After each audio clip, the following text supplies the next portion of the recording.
Hello everyone, welcome back to another stream. Hope you are all doing well. I'm doing well myself. Astanex, nice to see you as always. Metal Fingers, welcome in, especially if this is your first time here.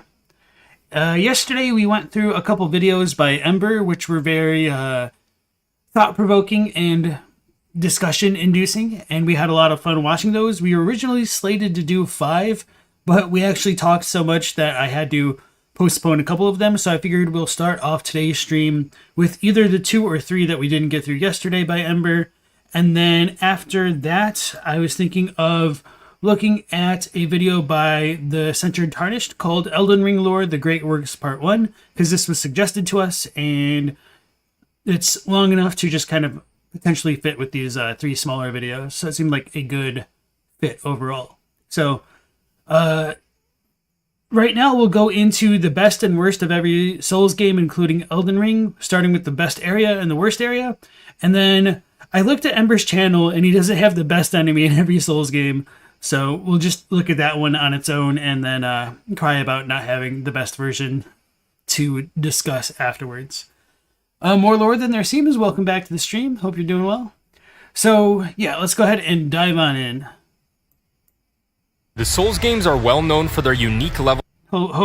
Yeah, I just realized that my volume was maxed from yesterday's Quelaag stream, which is being super quiet. So let me know how the volume is once I let it go again. The Souls games are well known for their unique level design with incredibly immersive areas that make the series stand out. We talked about the best feature from each Souls game, but today I want to focus on the best area from Demon Souls all the way to Elden Ring. As always, there are timestamps for each game if you need them, and this is not including DLC. Maybe I'll do that next week. Starting with Demon Souls, we have 4-1, aka Island's Edge. The areas in Demon Souls felt very intentional with the way they were laid out, so this was a tough choice for me. I was really tempted to give this spot to one of the areas in Boletaria or even the smithing grounds, but I think 4-1 stands out as the best. And yeah, for me, I think 1-1 is probably my favorite area in Demon Souls, which is pretty good because, I mean, it's like the intro area. And I really do think a lot of Boletaria's level design is kind of right at home, even in Elden Ring, or obviously Elden Ring being more inspired perhaps by Demon Souls in many ways, Stormvale Castle in particular. The rolling skeletons are the worst. They make that whole area the worst. Yeah, I was pretty surprised that he would say 4-1, but at least he didn't say 5-2 or something. Valley of Defilement's your favorite for the atmosphere? Which part of Valley of Defilement? yes, I know this is probably a hot take. The skeletons are challenging but easily exploitable. The flying mana rays are so cool, and you finally get a rematch with the Vanguard Demon. Kind of. He's way more of a pushover this time. I also like the level design itself in this area because it felt like there were so many paths you could take and places to explore, which made it much more exciting. Not to mention there are tons of little areas with hidden loot and NPCs to find. It really has everything. The atmosphere of this area really blew me away the first time I saw it. The dark clouds looming over you while rain pours down and mana rays shoot crystal things at you. This place really sets the tone for the world, and it's easy to see how much it influenced the games that followed. My only gripe for this area is the boss. The Adjudicator is cool, but just way too easy. Obviously, I understand the context of this game being the first in the series, but I was certainly a little bit disappointed by it. I'm not considering the bosses too much when choosing these areas, but they're still a little bit of a factor. Moving on to Dark Souls. Yeah, now that I think about it, there is kind of a lot of good stuff about 4-1 with the hidden walls and the Easter eggs that go along with it. It's definitely not a bad level, but I can understand being frustrated at all the jet stingray things in the sky that shoot the crystal things, ding, and those kind of things. But yeah, it's a good level. It just feels kind of at odds, I think, with the rest of Demon Souls. There's just that entire area in general. But you like 1-3 Penetrator's level, the one with Yuria. I'm trying to remember the difference between 1-2 and 1-3. So 1-3 is between Penetrator up to Alant, isn't it? Or is that 1-4/5? I don't remember. But yeah. I really like the beginning of Boletaria. The big open swamp area, not sure which Arkstone. So I think that's 5-2. The one that most people hate. Or is that 5-3? I know what you're talking about, though. Yeah, 1-2 is the Wall of China before Tower Knight. Okay. Oh yeah. For some reason in my head, I just kind of grouped together the Phalanx area and up to the Tower Knight. Yeah, for some reason it just feels like it should be one, probably because the Phalanx bonfire is really not that far away from the very first one. So thanks for clarifying. The part that everyone hates, yeah. All right, Dark Souls. We have Blighttown. Just kidding.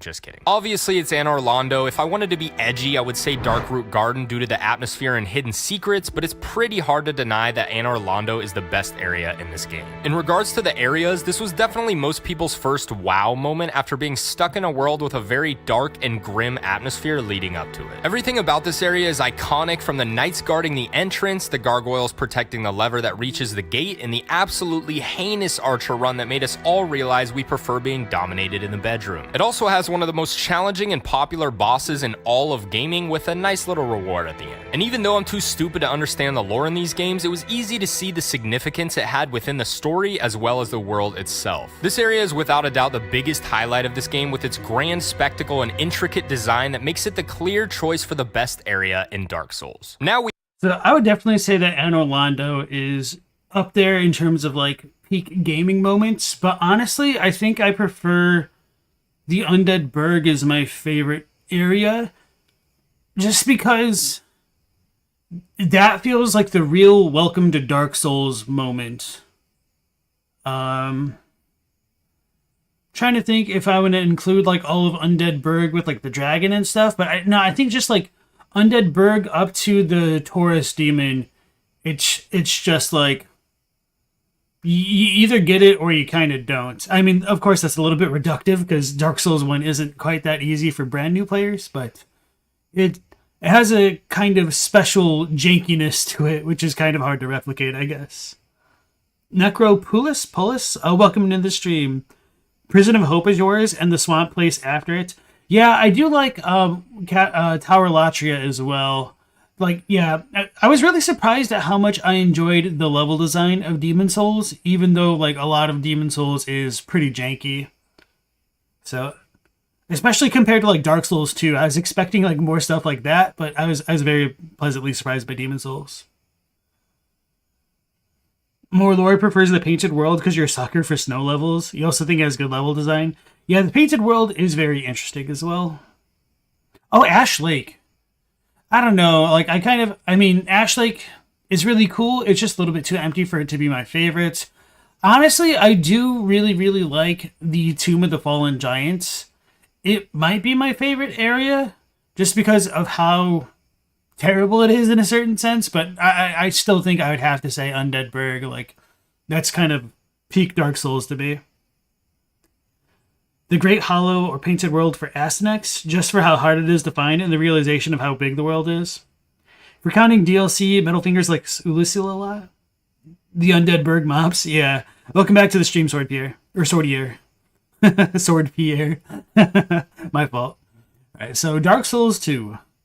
Ooh, trying to think of what my favorite area would be.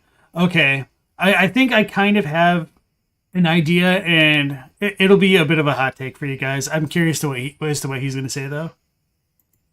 We have Dark Souls 2, which is a bit more up in the air, but I want to say it's the Forest of Fallen Giants. I was tempted to say the Dragon area just due to... Wow, that's probably like the area that I hate the most. Maybe it's either Forest of the Fallen Giants or No Man's Wharf. And it's just kind of ironic because I think those two are both like the most difficult areas of Dark Souls 2, and they're both like extremely early areas, all things considered. To the spectacle of the area and the fact that it's a bit more exciting, but I really think Forest of Fallen Giants is the best area in this game. This location really separated Dark Souls 2 from the pack, in my opinion, and felt like it had its own identity compared to the rest of the series. I like how it starts with a peaceful river and a hippo that just wants to sit on your face before introducing you to a few of the 12,000 firefighters that you'll be facing for the foreseeable future. I guess saving undead children from burning buildings was exhausting because once you go up the ladder, there are tons of them sleeping on the ground who don't seem to appreciate being disturbed. I really like the Cardinal Tower section of this area because it has tons of different paths to take, 2 different bosses, lots of secret loot, and the first visit from our friend, the Pursuer. This is one of my favorite early game areas in the series, and I think it does a great job introducing the things Dark Souls 2 will throw at you throughout the game. The Cardinal Tower has so much depth and has that old-fashioned freedom of choice characteristic that made the series so popular. I also like the fact that you have tons of different things to do before you even face the first official boss in this game, which is very unique in the series. While other areas like the Drangleic Castle come to mind when I think of the best areas in Dark Souls 2, the Forest of Fallen Giants just feels like a sandbox to play around in while you get familiar with the game, and I love the concept of that. Moving on to Bloodborne, I wanted to be... Hey Beans and Rice, welcome back. I don't know what happened to what you typed. I didn't see it pop up, obviously. Gambesons? I don't know what those are. Are those like the ogres? Is that what they're really called? I remember they have a real name, but I always forget it like immediately. Metal Figures like Broom Tower. Alright, so my extremely hot take for Dark Souls 2 is that my favorite area is probably unironically the gutter. Oh, that's what the firefighters were wearing? Okay. Okay, they look jank. Yeah. So, thanks. I didn't know that. I don't think I've ever even seen that. Gambison? So yeah, I like the gutter kind of for similar reasons to the Tomb of the Fallen Giants or whatever it's called, because of the importance of being able to use the torch and the sconces there, and the kind of Easter eggs you get from lighting the sconces. Now, I don't like the bottom portion of the layer before you go into like the mines where you go and fight the Rotten. That part definitely sucks. But I do like how there's kind of multiple paths to go around it, and there's just kind of a lot to explore overall.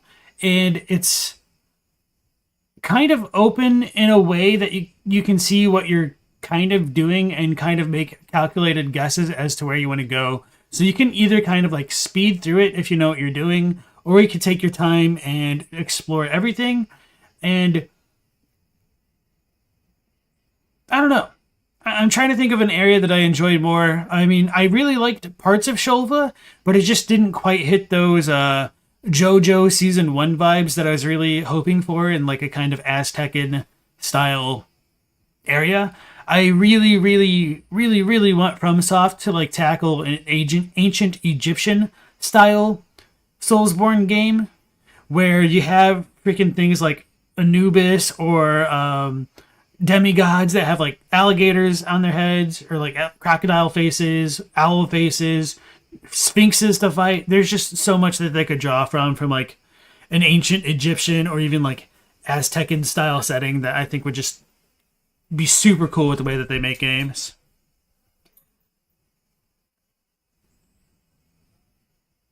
Asnex likes Majula. Yep, Majula is a pretty good hub. I kind of hate the theme song there, which I know everybody loves, but it just kind of reminds me of that one song from Evanescence that everybody loves and I hate. So I'm a like the official DS2 hater for like all the unpopular reasons. Not including DLC for the video feels like a personal attack against Dark Souls 2 specifically. Liam Loyce would win for sure. I don't know. I kind of liked Broom Tower the most of the DLCs, and Ilium Loyce the least. Not to say that I disliked Ilium Loyce, but I really liked the verticality of Broom Tower, and it was just kind of different from a lot of the other level designs of pretty much all of the franchise at that point. And just like crossing the chains to like traverse between towers was also pretty iconic to me. Yeah, you're the sucker for the snow levels. Yeah, Ilium Loyce does reward exploration pretty well also. In while you get familiar with the game, and I love the concept of that. Moving on to Bloodborne, I wanted to be a bit more exciting and say Canehurst Castle, but when I thought about it, I really think Central Yharnam is the best area in this game.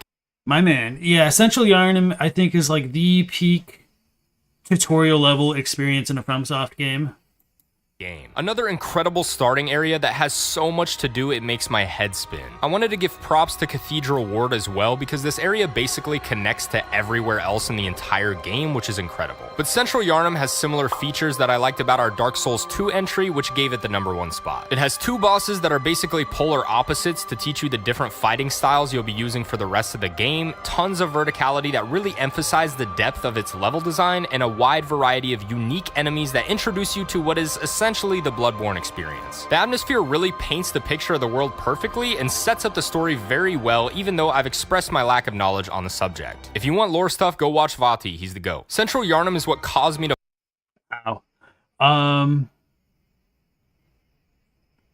that just hijacked my brain for a second there.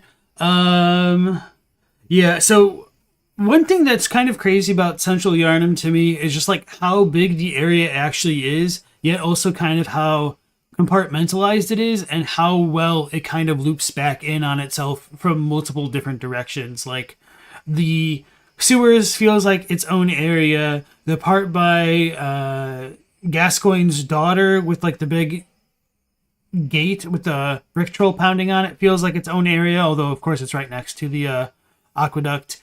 And then that whole area leading into the cleric beast just feels different. The house that's right there, and then of course like Yusefka's clinic is kind of sort of part of it, and everything leading up to Gascoigne as well. It's just really jam-packed with a lot of enemies, a lot of like little secrets and nooks and crannies to explore, and it also has a decent amount of NPCs that kind of like help characterize the world that you're in, and not just the ones that you like send to the clinic or the chapel, but just a lot of the more ones that you like be able to listen to in the houses, which helps make Yharnam feel more lived in, all things considered.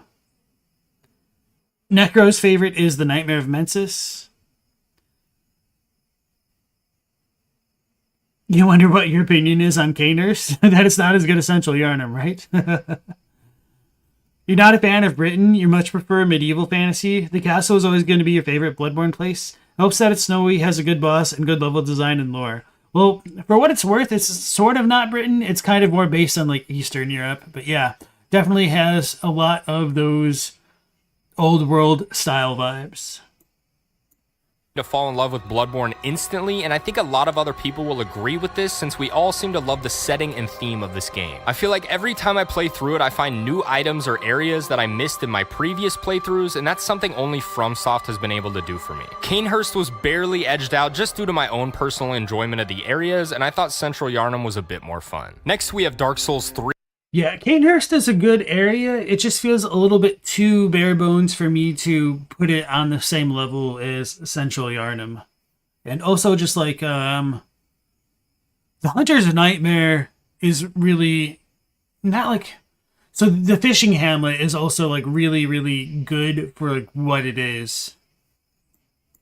I think you all know I have gripes with the areas in this game, but Irithyll of the Boreal Valley is definitely where they started picking it up. Everyone knows how cool the entrance is to this area, and I love how they introduce you nicely with a vicious dog dragon that sneaks up behind you. I was also shocked at how intricate the level design in this area was because it felt huge after I was done traversing it. The enemies are all really cool and unique, and not to mention pretty damn difficult, but obviously in a good way. It goes without saying that I'm trying to think of what my favorite level for DS3 would be. Like, on one hand, I would say Archdragon Peak, but that's just kind of more of like a thematic thing than an actual like level design thing, because the Wyvern fight is kind of annoying, and it's also kind of annoying going all the way up to Nameless King from like the bridge area. And even the area after the bell that you ring to summon the Nameless King is a little bit annoying with all the snake men. It just really has the thematics down. So Cathedral of the Deep might be my favorite if I'm just talking the base game. Otherwise, I kind of want to say the Ringed City, but I feel like in some ways it's kind of similar to Archdragon Peak, where I like the idea of it more than actually traversing it, you know? You never played Bloodborne, but the Academy place looks pretty cool. The one with the cage head. Oh, the Nightmare of Mensis. Yeah. Archdragon Peak has fun mobs. Yeah, they are kind of fun, but there's kind of like a lot of them, and they can be pretty tanky, especially like in New Game Plus. Your favorite area in every Dark Souls game is a snowy one because you choose Irithyll. The library in DS3, yeah, the Regal Archives, that's another fun one. Asenex also likes Cathedral of the Deep.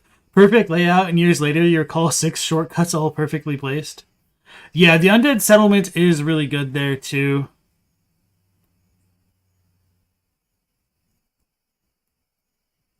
Yeah, I'm just trying to think if anything would edge it out. Like, I actually do kind of like Farron Swamp. I'm not as much of a fan of like the Crucifixion Woods.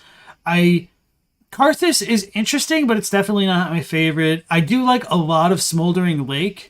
It's just kind of a lot, but not all of it is like super good. I just like a lot of the thematics of some of these areas in Dark Souls 3 specifically. The jail is really annoying. The Irithyll like dungeons, and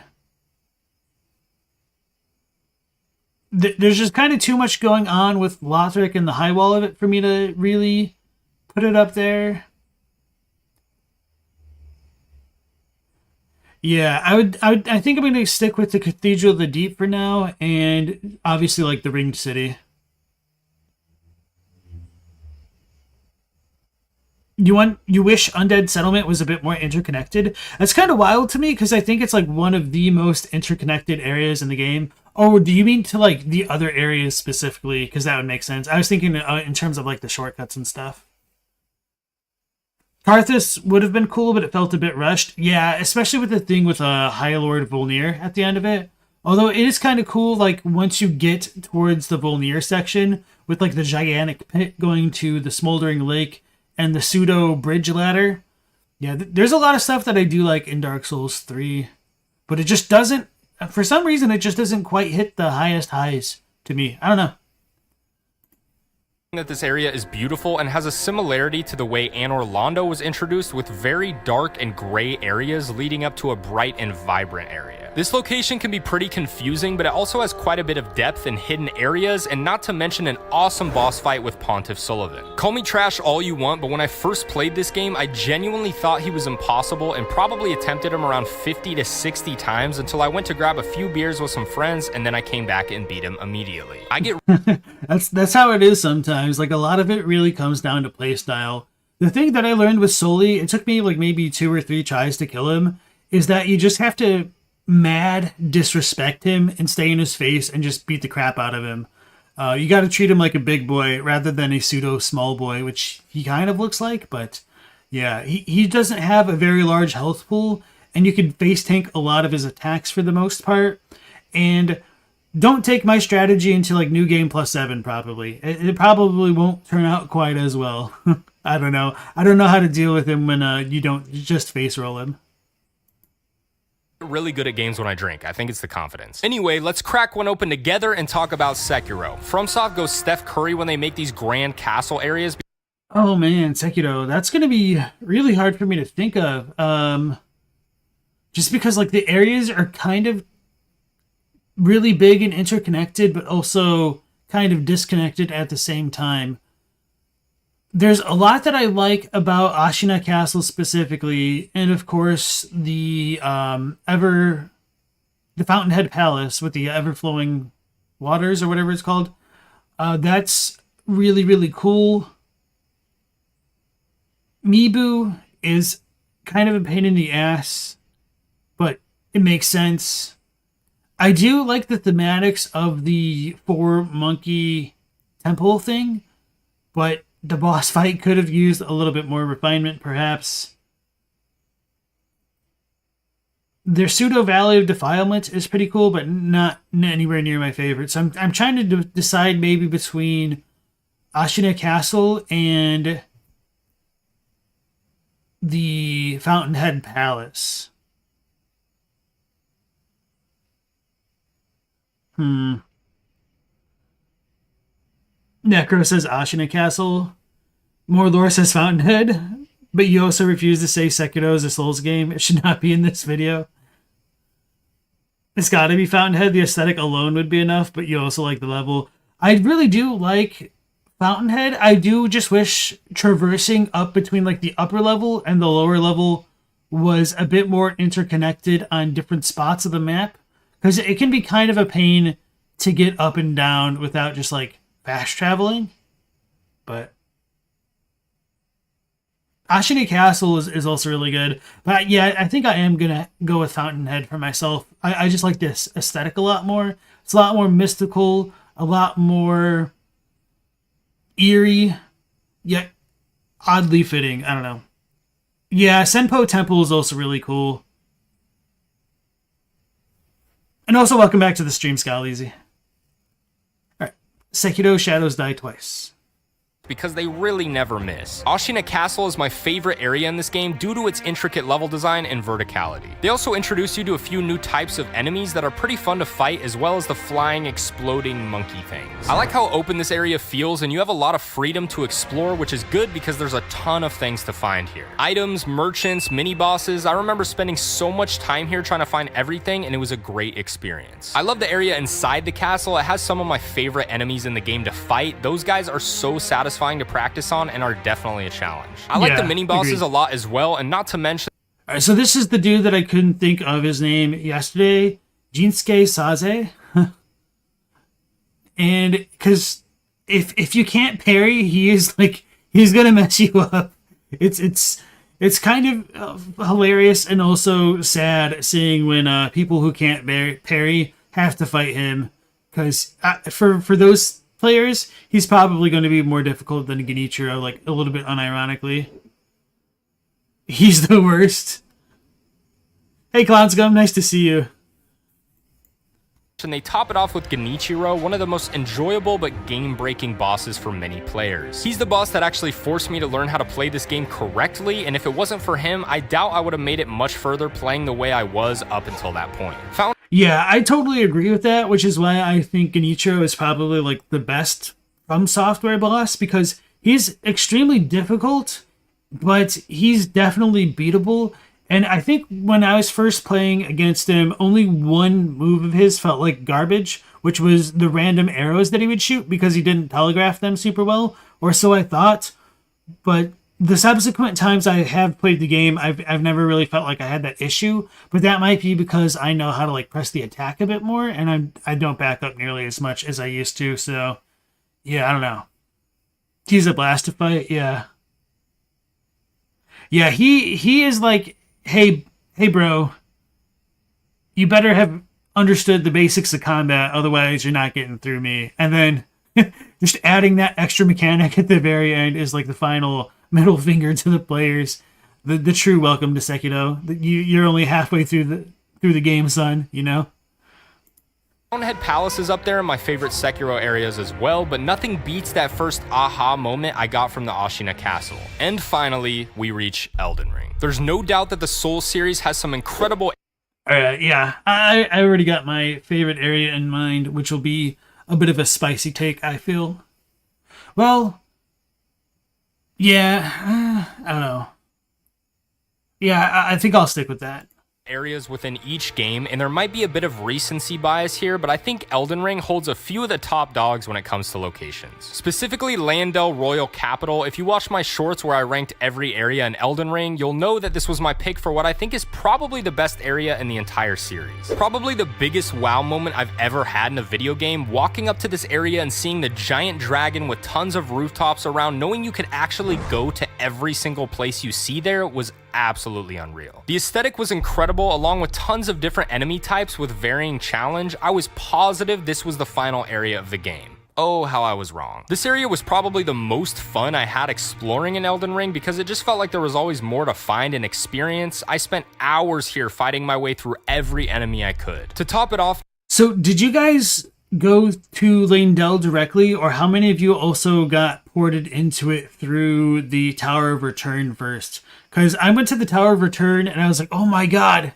this is the final area already? I'm too scared. I don't want to end the game yet. So I just like immediately pieced out when I could. I didn't even realize like I couldn't actually go into the rest of Landel without like having an invader cheese the area by pulling the lever for me.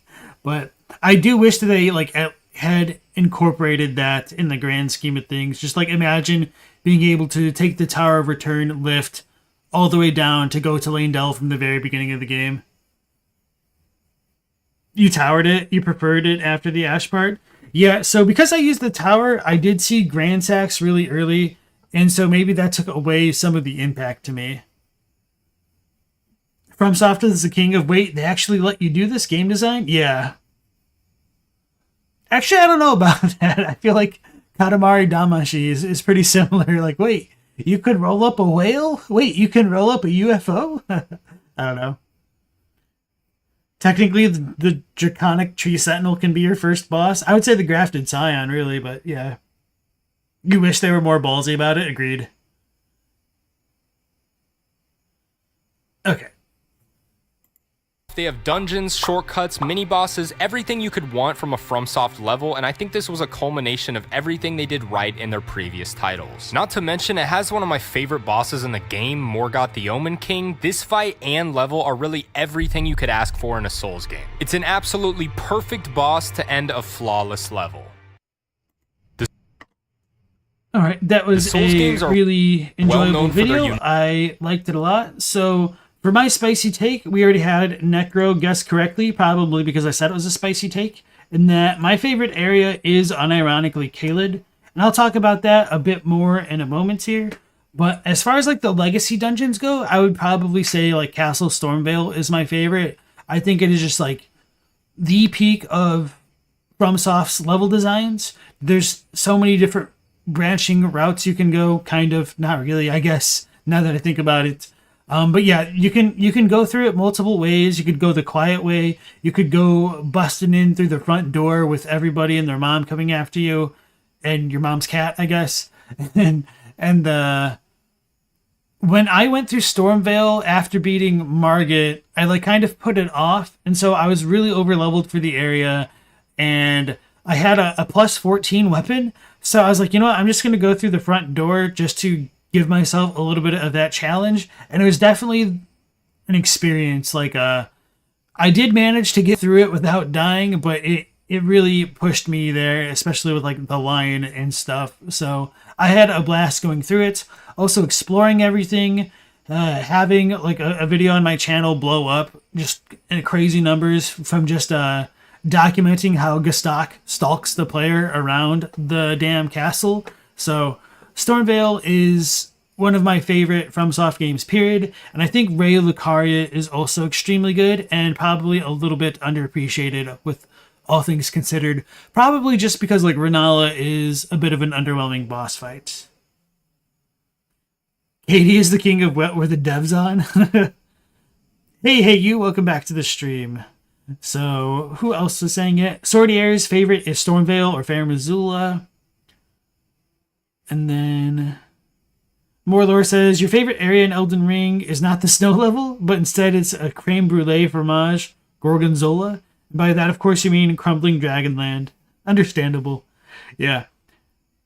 You just stomped Renala 4 minutes ago? Yeah, she's a little bit of a letdown, especially when you compare her difficulty level directly to both Godric and Margit, which is super unfortunate. But yeah, going back to why I liked Caelid so much.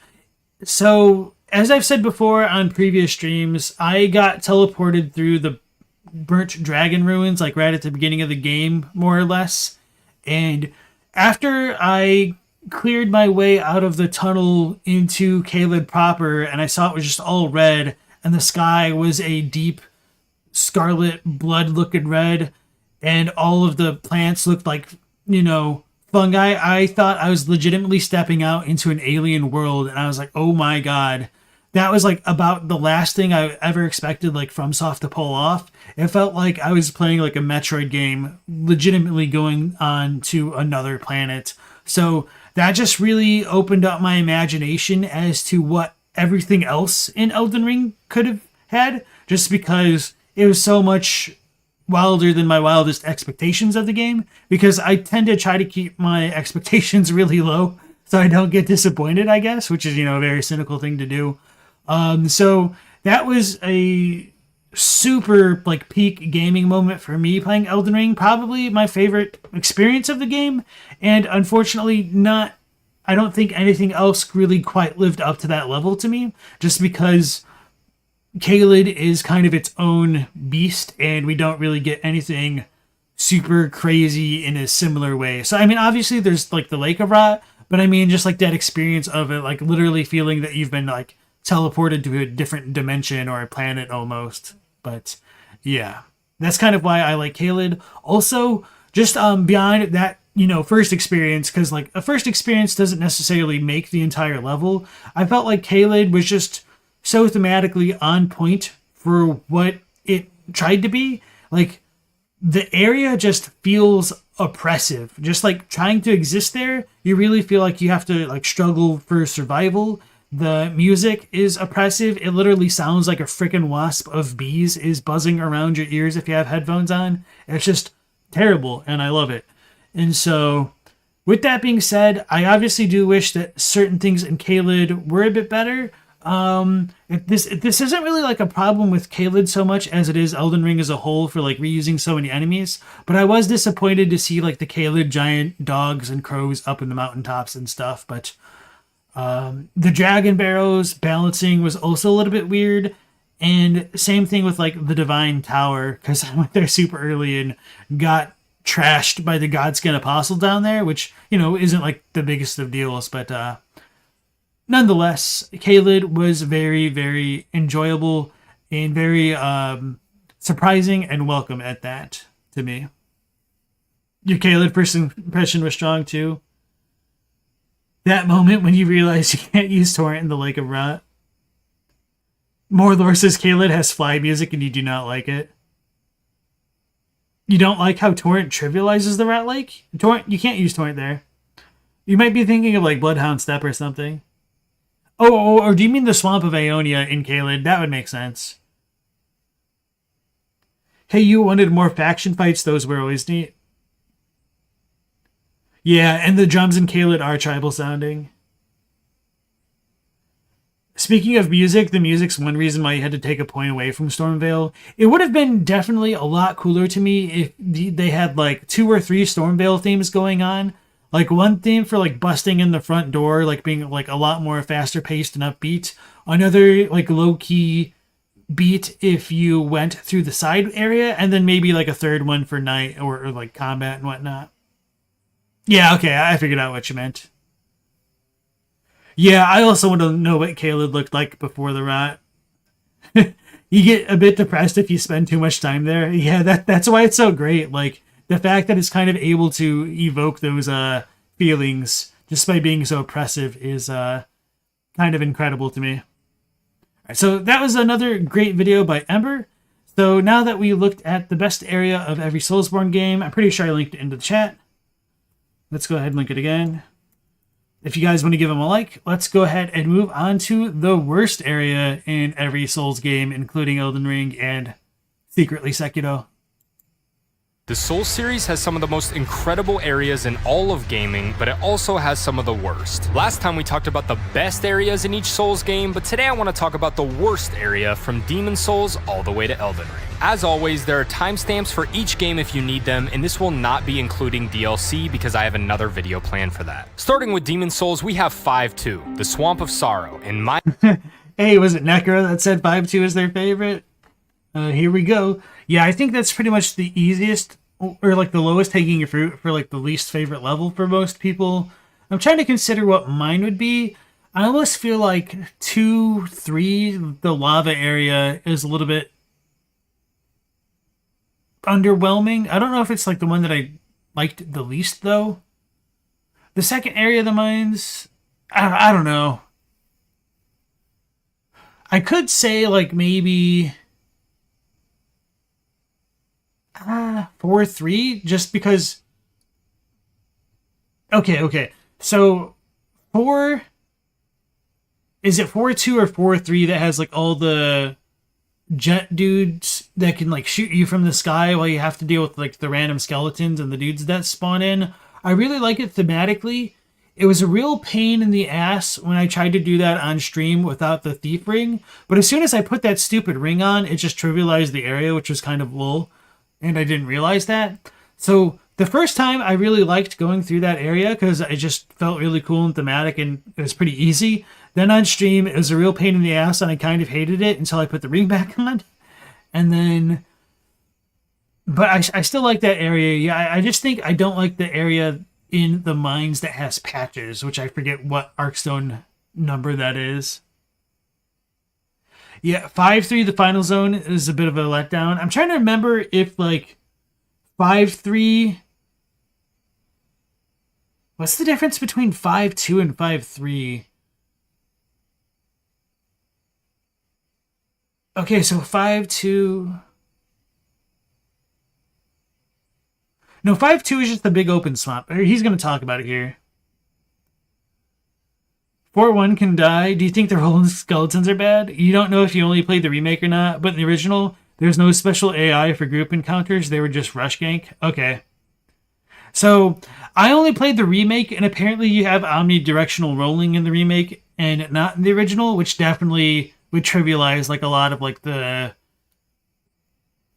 strafe and gank type enemies like the skeletons, perhaps. Oh, you meant 1-3 with the False King of Want? Oh, as your least favorite area? I can see that. My goodness, did it bring sorrow. This one should come as no surprise. This area is a classic poison swamp and is undoubtedly the worst area in Demon Souls. Really, the thing that makes me dislike this area so much is the way the checkpoints in Demon Souls are set up. Basically, there's only one bonfire per area, so your run to the boss is the entire level. They obviously make this easier in most areas with the classic FromSoft shortcuts if you explore enough, but this area you pretty much still have to run all the way through every time, even with the shortcut. The swamp is super dark with annoying enemies left and right trying to poison you while you slowly make your way through it. The remake did add a ring that makes it to where you can walk through this normally, but I did not find this on my first playthrough, and even with the ring, it's still the worst area. You can really see how this... Hey Spaghetti, nice to see you. Yeah, I didn't get the ring, and it just never really bothered me, because there's not much of a reason to actually go in the swamp, which is kind of the most annoying part about it. There's really like not a lot of treasure that's worth getting down there. So I'm trying to think like, well, 5-2 is annoying. Is there really anything that you could say is 5-3 other than the boss area? I don't think so. And that area is too short for me to consider it like an actual area on its own. So yeah, I think I'm gonna stick with like 1-3 or whatever it is before like the Dragon God. No. Before the Flame Lurker? Yeah, either way. I mean, Flame Lurkers obviously right before the Dragon God, but I just forget the numbering conventions here. You're serious? Do you know how in modern fun games some enemies just hang back when they're in a group encounter? That was not in the original Demon Souls. I kind of prefer that style, that they don't just stick around. That's one thing that kind of annoyed me about Sekiro, where if like you hit an enemy or like deathload them, they just kind of stood around and looked a little bit goofy. I say that though, I did really kind of hate how Dark Souls 2 didn't have any iframes on those kind of hitboxes though. The swamp you like is the gross one under Lachia? Understandable. Morlore says, the swamp does exactly the job it wants to, makes you feel exactly how it wants you to. It's a horrible disease-ridden swamp full of suffering. You're not wrong, and that's kind of why I don't mind the swamp levels in FromSoft games. Inspired wonderful areas such as Blighttown and the Farron Keep in the future with its frustrating enemies and slowed movement, but it makes me smile knowing how much Miyazaki loves creating these areas. I know these are technically the worst areas in these games, but it really wouldn't be a proper Souls game without them. I think the pain we all endured through these areas made us closer as a community and gave us plenty of jokes to make about the games. Yeah, if anything, this area just builds character, right? And... well, I say that I don't really feel like the one lava-filled mine area just builds character quite the same way, which is probably why it's my least favorite. And I don't even like really dislike it that much. I just kind of like a lot of Demon Souls level designs, I guess. Some people in the comments even told me these are some of their favorite areas, and while I wouldn't go that far, it still makes me happy knowing they hold a special place in all of our hearts. Moving on to Dark Souls, we have none other than the Tomb of Giants. Lost Izalith comes in a close second, but the Tomb of Giants and again, this one is like one of my favorite 2 areas. is really the only area I absolutely dread each time I play this game. It's also one of those areas that even if you know where to go, it's still incredibly difficult to run through and makes me despise playing through the second half of this game again. I've said that's very true, and if you ever see me like use my be right back screen again, you can definitely see me on the struggle bus going through this area because I forgot where exactly everything is, but it's all a good fun. Said before that I think areas like this are BS because there's really no skill involved in the challenge. They just make it to where you can't see and throw a bunch of terrifying enemies at you. But I will say it does a good job of creating intensity because good lord, this area is scary. I think it's funny how Souls games at times can be scarier for me than actual horror games. Just try walking into a new area with 100,000 souls and let me know how that goes. I think the justification for the Tomb of Giants was supposed to be the fact that you can get the skull lantern or the sunlight maggot to help light your way, but they didn't really help that much. They help. True, but I just kind of like that actual intensity that Tomb of the Fallen Giants actually gives the game. Whereas for some reason, like there is a bit of intensity to an area like New Londo to me, but it's just kind of a bit more annoying with like the curse mechanic and how slow and sort of annoying it is to actually like hit the ghosts there. Whereas like pretty much everything in the Tomb of the Fallen Giants, except for like the archers, are pretty directly able to be dealt with. And even those archers can kind of be dealt with if you figure out where to look.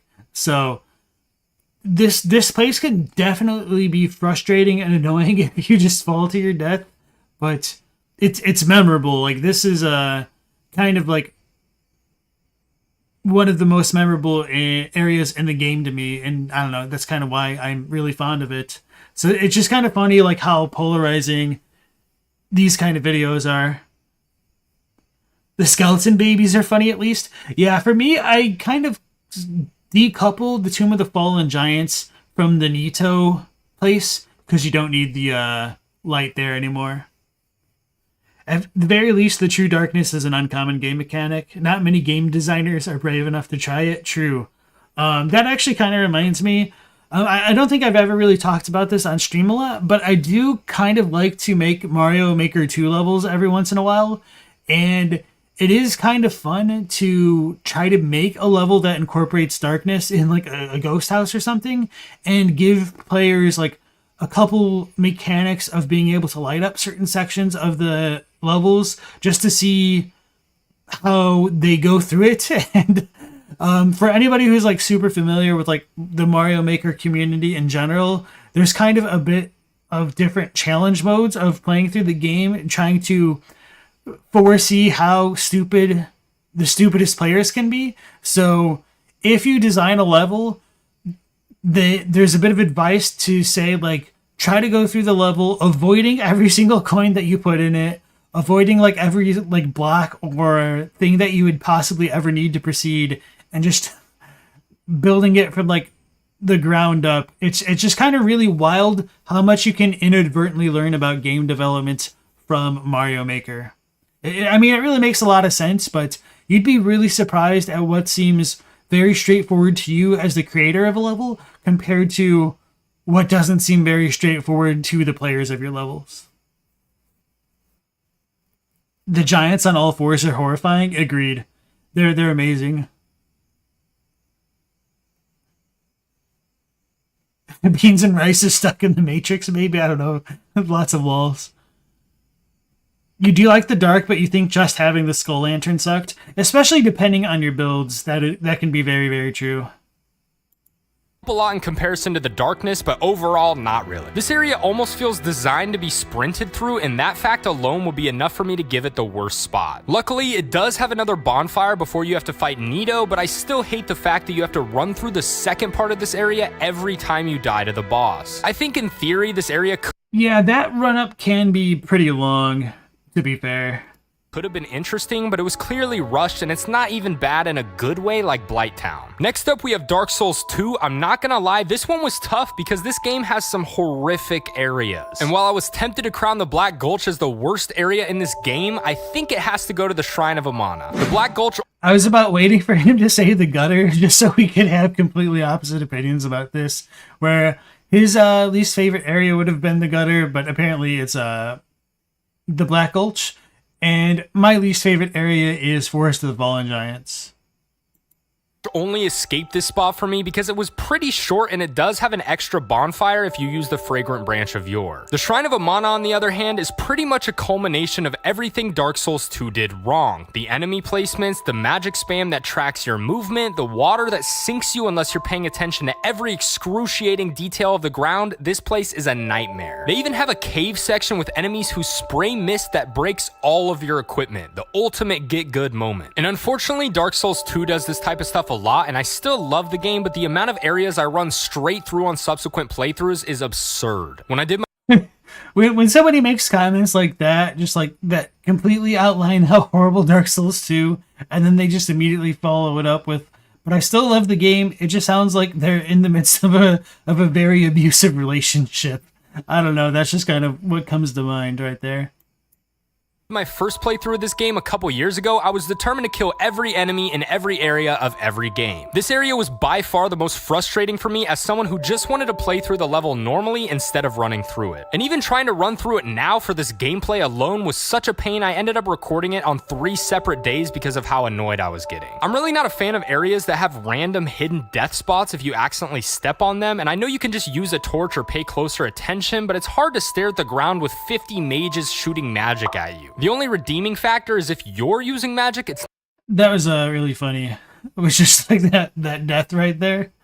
With 50 mages shooting magic at you. The only redeeming factor is if you're using magic, it's not horrible, but I really don't think that should be a prerequisite for an area to be halfway bearable. I don't think this... Yeah, I would fully agree with that, and I would almost make the cursed comment, like, this area really isn't bad if you use magic. Oh, well, so glad that everybody uses magic, you know? But honestly, that's why I did do my magic run in, like, the last time I played it, the time I played through the game, just because going through it as a melee character was a little bit insufferable for me. Actually, no, that's, you know, a little bit melodramatic. So my issue with Dark Souls 2 is that when I stopped playing the game, it wasn't like I put the game down because I was frustrated at it or like I was stuck on something. I just didn't turn the game back on because it just didn't sound appealing to me, which in some ways is kind of worse than outright hating it, than being indifferent to it, you know? Because at least if you hate something, like, there's still kind of a passion there. Whereas, like, if you just don't really feel like turning it on, or just, like, I don't know, it's just very easy to not turn on, like, other things that sounded more appealing. So it's just kind of more of a damnation to me in a certain respect, based on those feelings. Conscom said bows work decently there. You still hate the Gulch more. Understandable. Hey, Varalf, welcome to the stream. You dropped magic because you got pissed at how little damage you were doing in the DLC. Yeah, the DLC can be a bit rough. I also missed Navlan in terms of talking to him as a hollow, because, you know, I made the mistake of going through Aldia's Keep as a human, so I just missed out on the most broken magic buff spell in the game. So Dark Souls 2 is a little special in the kind of torture that it inflicts onto players. Your favorite DS2 weapon is the Key of the Embedded. All right, everybody, Dogpile Beans and Rice, he's a Kingdom Hearts enjoyer. Yeah, Old Iron Keep is another area that I really hated. Honestly, like, that area was really, really annoying to me, but I do hate Forest of the Fallen Giants more. But I came to hate Old Iron Keep more when I watched Mahler's reaction video to H-Bomber Guy's defense of Dark Souls 2, which is just kind of hilarious, because in Mahler's video, he made a very cogent point that none of the Dark Souls 2's levels are designed in mind with the player, like, traversing backwards through them, because if you go backwards, they just become, like, laughably easy, and he just, like, shows himself going through Old Iron Keep, literally all of the enemies have their backs to him, so he just like backstabs them. And I was like, man, that's terrible. Whereas like if you go from like one bonfire to the next in like Dark Souls 2 and then Dark Souls 1 and then try to backtrack, like the enemies would still go after you. You do have a bit of a different experience. To be fair, Dark Souls 3 kind of has similar issues in Dark Souls 2 to Dark Souls 2 in that regard, but it's not nearly as egregious, and enemies like will turn around and still try to attack you. But I think part of the reason for that was just the design philosophy difference of having fast travel and going like from point A to point B rather than from point A to point B to point A to point C and you know, so on and so forth. Unga Bunga is your fallback build for such moments. Yeah. For some reason, I always forget that like bows are an option, and I keep telling myself I need to like play through one of these games with the bows as like the primary weapon, just because I haven't ever really done it yet.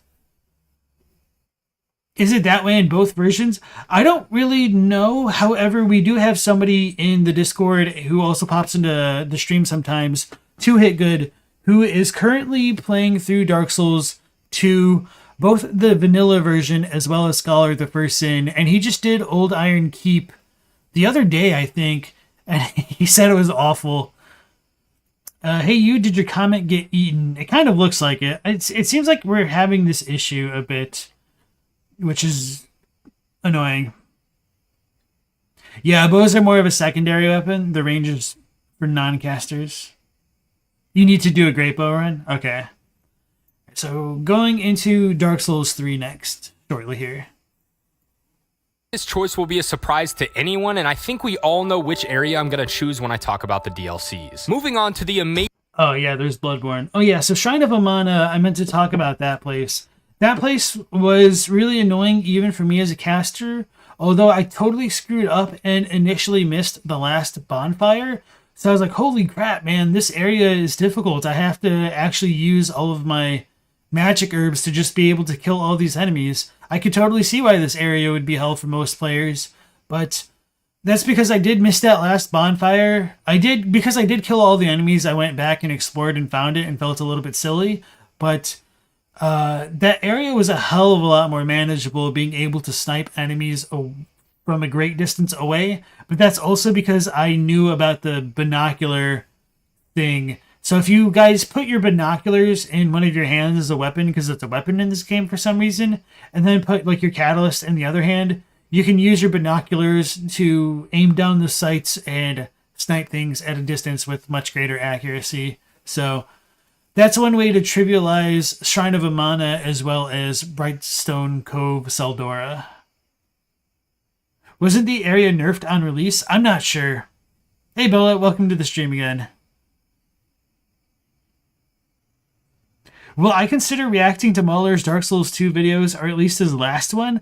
I don't know. I mean, those are extremely long. If I did that, it would just take up literally so many episodes of my stream. And I've already watched them, so I'm a bit more disinclined to do it.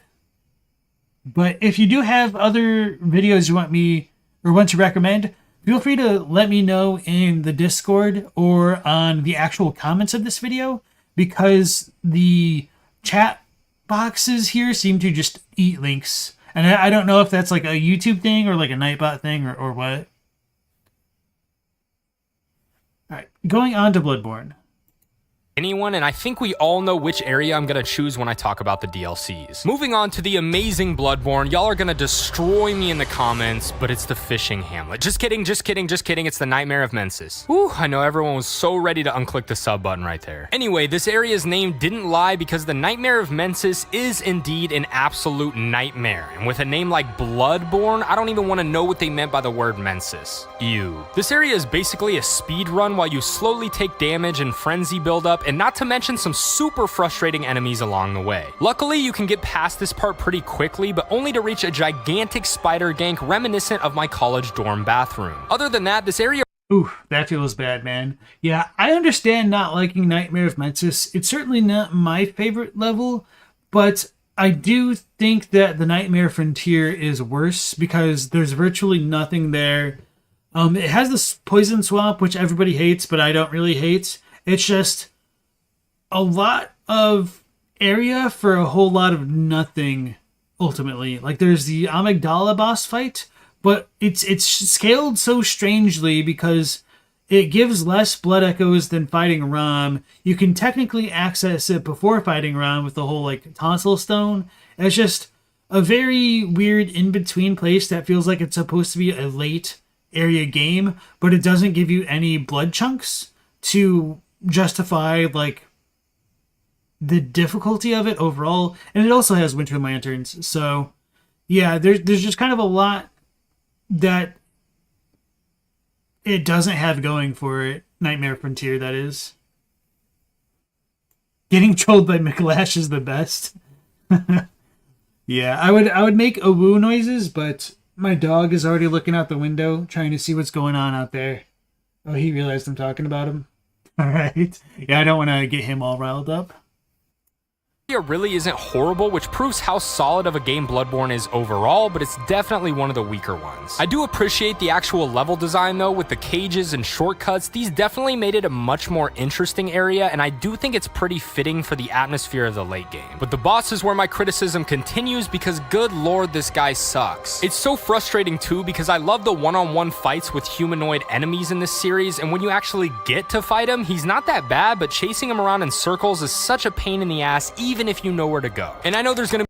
Yeah, that's very, very true with Micklash. And then Bella said something really good in that she said a lot of areas in Bloodborne you dislike most aren't really bad or unfair, they're just tedious. And yeah, I think that's a very fair statement to make. Like, Nightmare of Mensis isn't bad, but it can just feel really, really tedious because of how you can more or less swerve around most of the enemies to get to where you go, to where you want to go, but they're just kind of like a long run back and not a whole lot that's captivating about the area, I guess, in comparison to some of the other ones. Like, the little Murgo's attendants just kind of feel like they're there, and the puppets kind of also feel like they're there. The spiders definitely feel like they're there. I mean, that's kind of a silly sentence.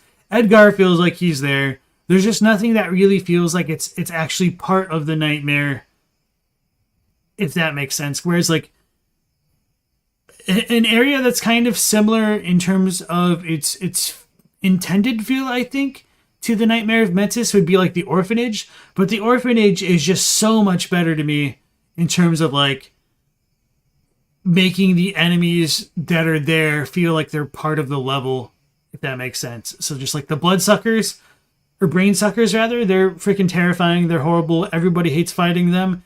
They're fantastic. They make the orphanage really feel like the kids were orphaned for a reason. The blue-eyed scourge beasts are relentless. There's 3 of them ready to gank you, but you know you can cheese them through a wall, so it's all okay. So yeah.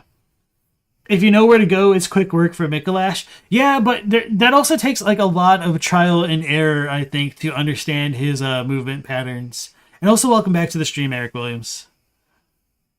Orphan for a reason, yeah. I said what I said. The Forbidden Woods is your favorite now. That's interesting. I know like a lot of people hate the Forbidden Woods because they get turned around quite a bit. I have a pretty good sense of direction, so I don't really get turned around too badly, except for when I'm trying to find the little log to jump down to get the Grave Robber set. Or whatever it's called in English. Graveguard set. It's love-hate. It's beautiful because... It's beautiful but frustrating to get one-shotted after chasing him. Yeah, it kind of feels like a little bit of a karma. It's like, what did I deserve? What did I do to deserve this in my life? Do you feel like the giant spider is important for the part of the lore, but it isn't spoken about much in the game? Yeah, especially with Patches being a spider dude and all of those spiders being headless up there. It's just kind of a weird area. Gonna be someone that's like, oh, well, you know you can cheese him with poison, right? Yeah, bro, I'm not playing these games to cheese my way through. I want to have an enjoyable fight and feel rewarded at the end. I think the other areas on this list make the Nightmare of Mensis look pretty good in comparison, but it's still a bit of a chore to get through. Next up, we have the game with my least favorite areas overall, Dark Souls. It's kind of crazy to say that over DS2 to me. But yeah, I did see Jube, and I forgot to... Well, I actually did not see Jube, so I just see him now. Welcome back to the stream. What am I clicking? And then I thought somebody else came in. Elden Enthusiast, I don't remember if I welcomed you back.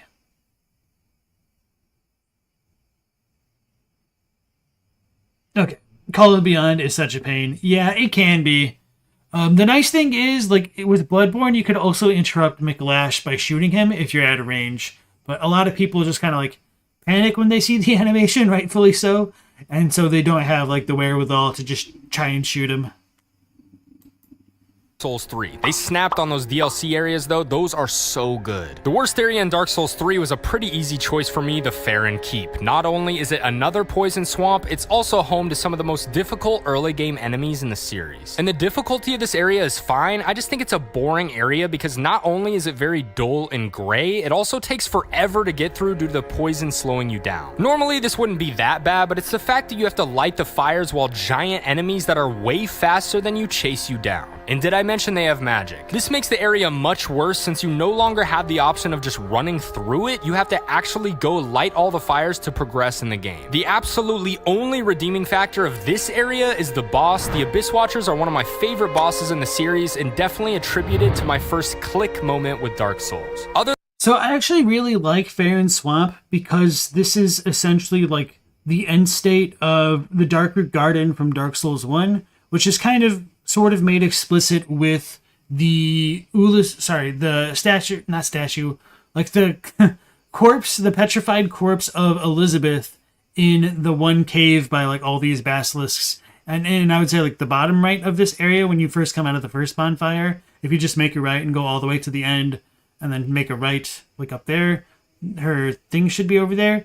And so that just kind of it's really solidified for me like the degradation of the world by the time we get to Dark Souls 3. So yeah, this area is a real pain in the ass, but it just really encapsulates a lot of the themes that I think Dark Souls 3 is trying to push onto the player in a way that just kind of works on a more fundamental level compared to some of the other areas. And so I'm trying to think of my least favorite area of Dark Souls 3. It might either be the Irithyll dungeons or Crucifixion Woods. I think I'm going to have to say Crucifixion Woods, and there's like nothing really wrong about them. There's just I would just kind of always rather skip it if I could. Like there's nothing really there that entices me to stay around or to stay there or like really explore. It obviously has like the pregnant dog, which is cool, but yeah, really nothing beyond that like pregnant dog in the Lothric Divine Tome or whatever it is. No, your Baron Keep's biggest defender. You jump on Mikolash and get stuck in the doorway. The giant Grus are one of the two enemies that were too early. The other one was the one that jumped on you. I actually really like the giant Gru because, I mean, you could more or less leave them alone and they'll mind their own business, but if you mess with them, they're going to mess you up. So it just kind of makes sense. Also, I think one thing that's really cool about those Gru is when they like use their attacks, they spawn in those red skeleton heads, which I know for a lot of people really made Dark Souls 3 feel way too much like Bloodborne, but I think that also goes to show just like what all is really lurking beneath the swamp in a kind of subtextual level. Worst DSD area is the dungeon. Profane Capital deserves more love. You see it in the middle of a lot of lists and at the bottom. You adore the sense of the scale and the ruined ancient city vibe. So yeah, the Profane Capital is pretty cool. It's just between the hand demons, the like little maggots, the swamp area, and how easy the maidens are, yet how strong the gargoyles are. It's just kind of it feels kind of imbalanced within itself. But I really like the vibe of like the architecture down there. Smoldering Lake is the area of all time. I like Smoldering Lakes. I definitely don't dislike it. Which, I mean, kind of redundant there. One thing Astynex loves about 3 is how we see a lot of the stories of 1 and 2 just further along. They're not in an endless cycle anymore. I mean, they kind of are, but I think it just shows that they're at the end of the cycle. But I get what you're saying. Mordor's least favorite area is the Ringed City. Horrible area, horrible DLC. Although generally Dark Souls 3 doesn't have great areas though.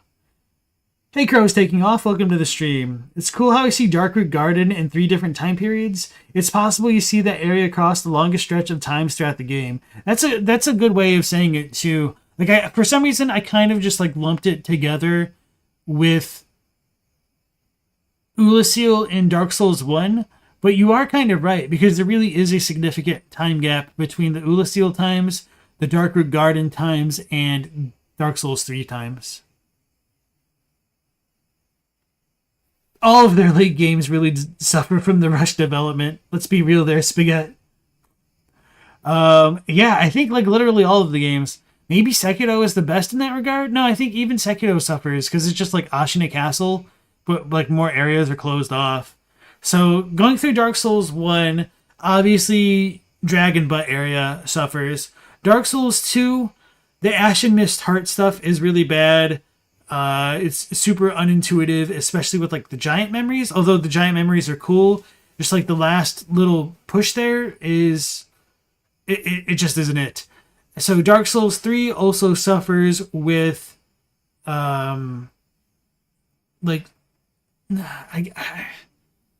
definitely there could have been a bit more after Lothric, but the Profane Capital kind of fits under that. I don't know. And then Bloodborne obviously really suffers from like the Nightmare of Mensis and Nightmare Frontier. Cainhurst could have been incorporated a bit more holistically. Just like they do such a good job getting to the finish line, and then they just make it, you know, like they're not going at their top speed at that point. And kind of the same thing with Elden Ring. Like, although Fair Missoula is really cool and really good, we still have the mountaintops of the giants to contend with.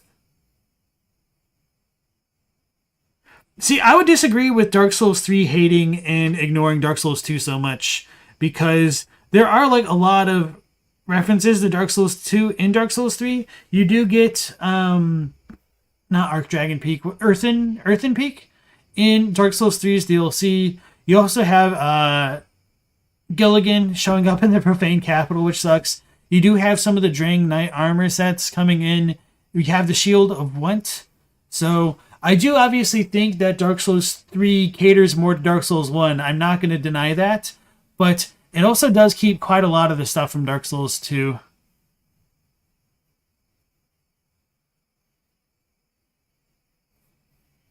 Alright.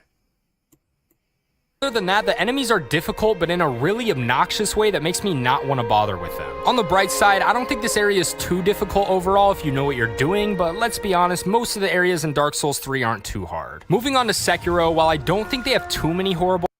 You said Earthen Peak being in the DLC feels like a reaction to people saying how the game ignores Dark Souls 2.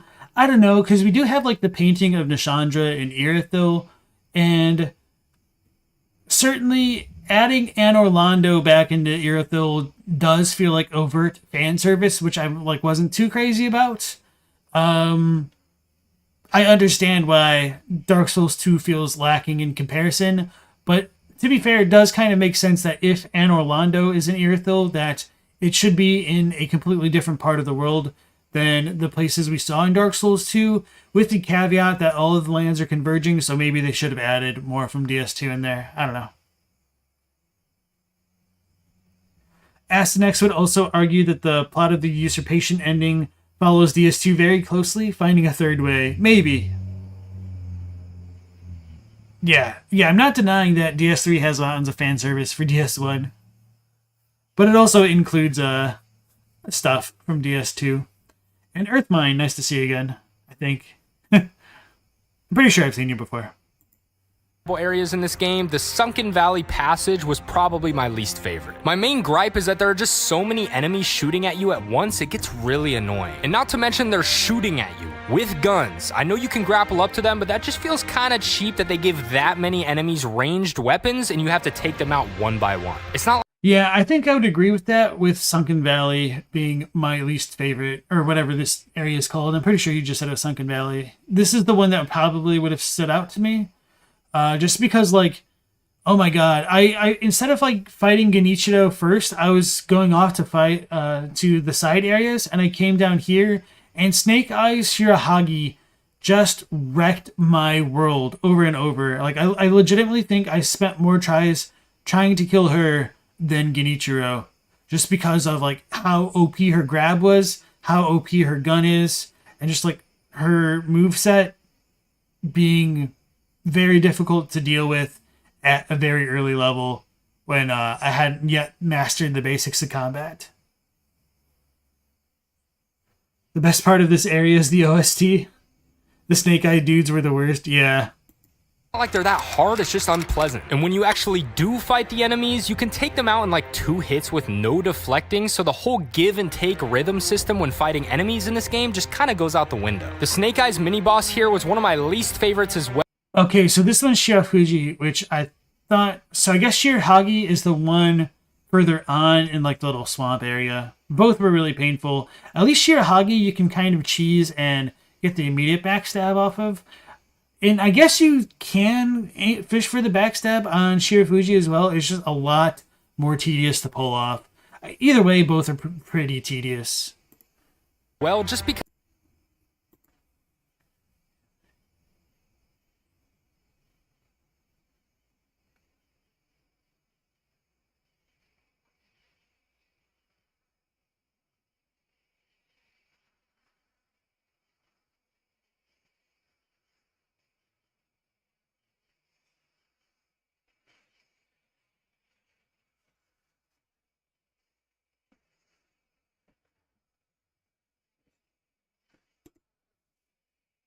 I kind of disagree. I feel like the mountaintops of the giants are worse. How am I muted? Oh. So I muted desktop audio. That's brilliant. So let's go back, guys. Oops. it gets really annoying. And not to mention they're shooting at you with guns. I know you can grapple up to them, but that just feels kind of cheap that they give that many enemies ranged weapons and you have to take them out one by one. It's not like they're that hard, it's just unpleasant. And when you actually do fight the enemies, you can take them out in like 2 hits with no deflecting, so the whole give and take rhythm system when fighting enemies in this game just kind of goes out the window. The Snake Eyes mini-boss here was one of my least favorites as well, just because it had like 3 attacks total and basically just spammed the kick move over and over. I will say I like how much there is to find in this area, and I do appreciate any area that has hidden spots or paths, especially with how much more rare they are to find in Sekiro. Overall though, I really don't hate this area. It just felt like you got spammed with a lot of annoying ranged attacks constantly without requiring much skill from the player aside from being able to run away. And now, the moment you've all been waiting for, Elden Ring. I want So I already spoiled it, but yeah. He doesn't say mountaintops of the fall, or yeah, mountaintops of the giants. absolutely no debate on this. The worst area in this game is without a doubt the Lake of Rot. People tried to argue this in my comments when I ranked the Elden Ring areas in my shorts videos, but I'm sorry, there's no reason you can give me for why this area could rank any higher than dead last. You know how poison swamps slowly drain your health and we don't like that? The Lake of Rot gives you Scarlet Rot pretty much instantly, and it also drains your health so fast that you either need to make sure you have a bunch of preserving boluses, a spell, or tons of heals. I do think this area is cool, and like I said before, it wouldn't have been a proper From Software game without at least one horrendous poison toxic area. I really just despise the fact that if you want to actually find all the items here and kill all the enemies, you're gonna have to accept a few guaranteed deaths unless you want to waste all your resources, because you're not gonna have enough heals to last you all the way through. I'm always okay with death as a learning mechanic, but not with death as an inevitable thing regardless of your knowledge or skill level. Overall, it's just not a fun area, but we knew something like this was coming to Elden Ring, and I'm not gonna lie, I got kind of excited when I saw it for the first time. Also, yeah, I totally understand why people hate the Lake of Rot. I like the thematics of it. Traversing it might be a bit of a different story, but yeah, I don't know, because like if they put really good things down there, it'd be a real pain in the ass to make sure you have to go get it, but it would also justify the area being there, so it's a little bit of a damned if you do, damned if you don't, which is kind of how I also feel about 5-2. Like, I wish there was more valuable stuff down there, but yeah, it's just also very annoying to a lot of people dealing with the swamps and stuff. So obviously the Lake of Rot, it becomes a bit easier to deal with if you have Flame Cleanse Me and the ability to cast it. But for what it's worth, there are a decent amount of ways to access the boluses. Actually, I guess that's kind of not true because you might need to get the recipe, and I don't really think vendors sell it too much. Although maybe they added in more boluses to merchants and whatnot. I don't know.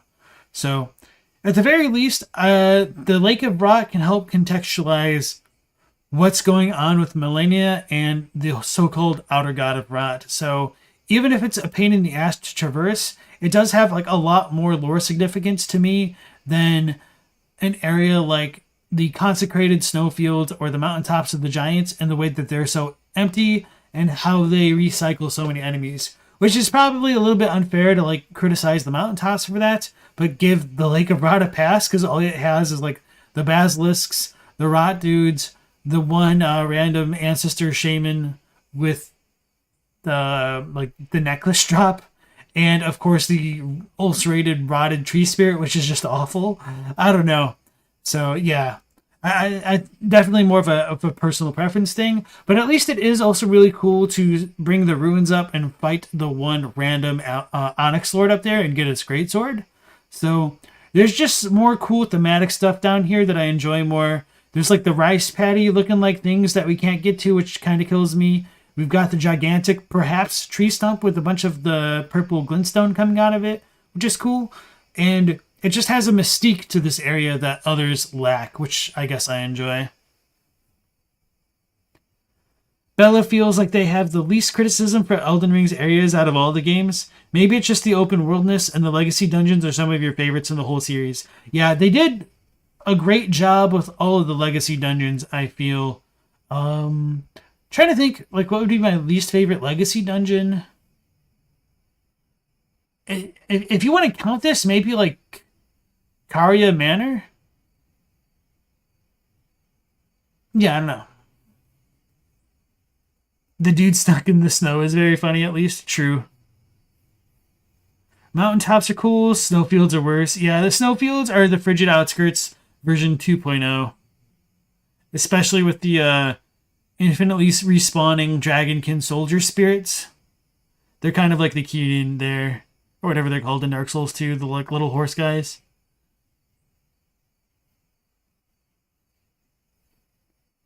Lake of Rot is pretty short as well if you just book it, and the Grand Cloister looks neat. Yeah, that's kind of how I feel as well. If you do just book it to the Grand Cloister, it's not super terrible.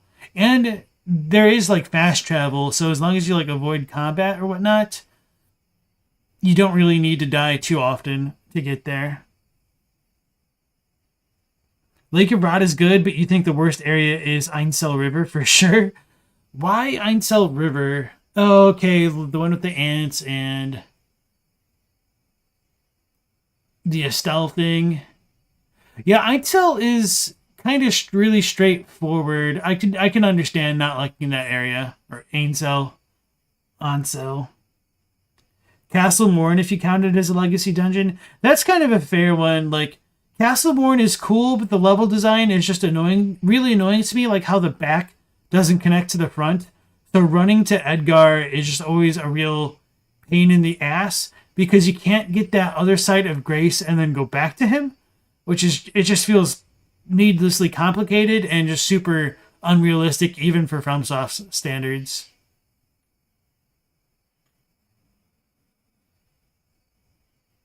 Now that you think about it, it's probably not a good redeeming quality of an area that you can just run through it quickly. That's another fair statement for sure.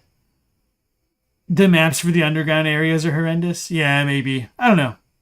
Alright. So we have one more worst list to talk about, and then we can stop frothing at the mouths for all of our various hot takes. It's no secret that... So next we get the worst enemy in every Souls game, including Elden Ring, and probably secretly Sekiro as well.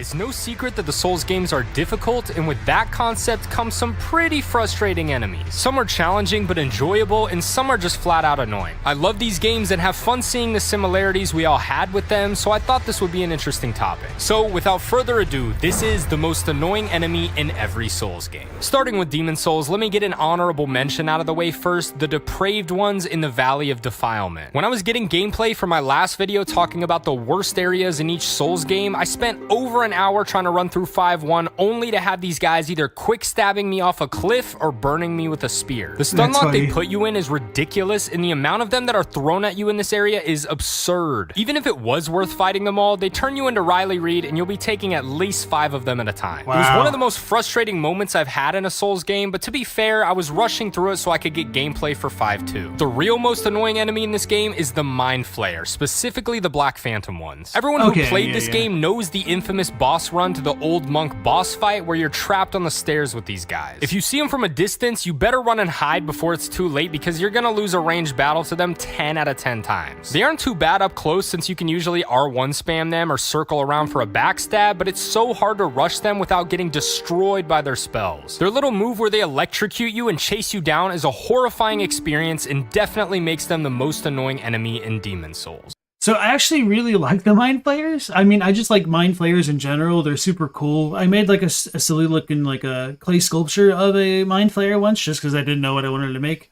And anyway, there's nothing like the Mind Flayers in any of the other Souls games, which is kind of surprising when I encountered it in Demon Souls because that was like the last one that I played before Elden Ring, obviously.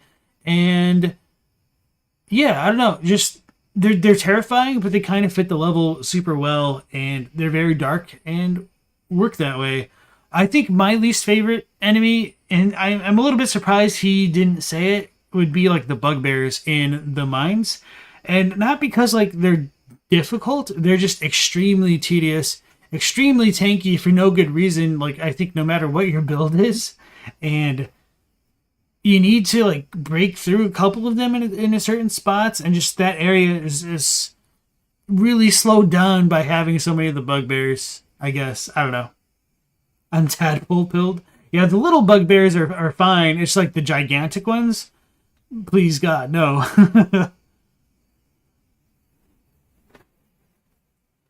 You didn't give Arena the letter out of spite in later playthroughs. So the funny thing is with Arena and her letter is in like 1.0, you had to fully complete Edgar's quest to send Arena to become Hayata, where they just kind of nixed that in the later patches. So you don't even have to deal with Edgar to get Hayata to show up anymore.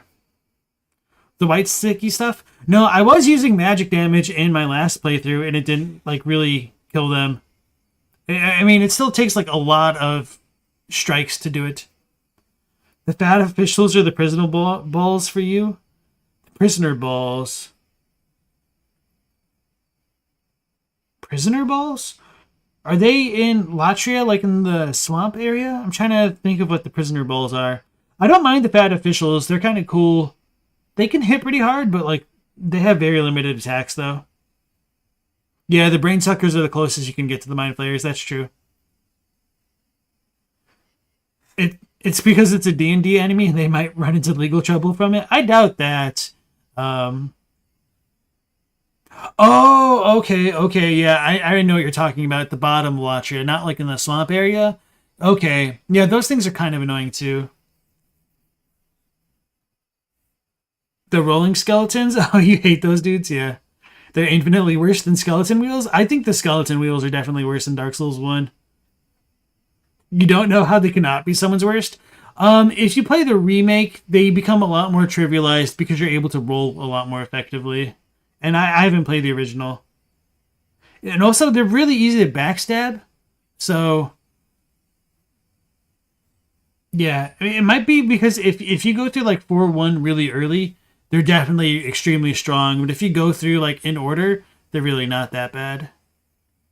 Alright. Going into Dark Souls 1.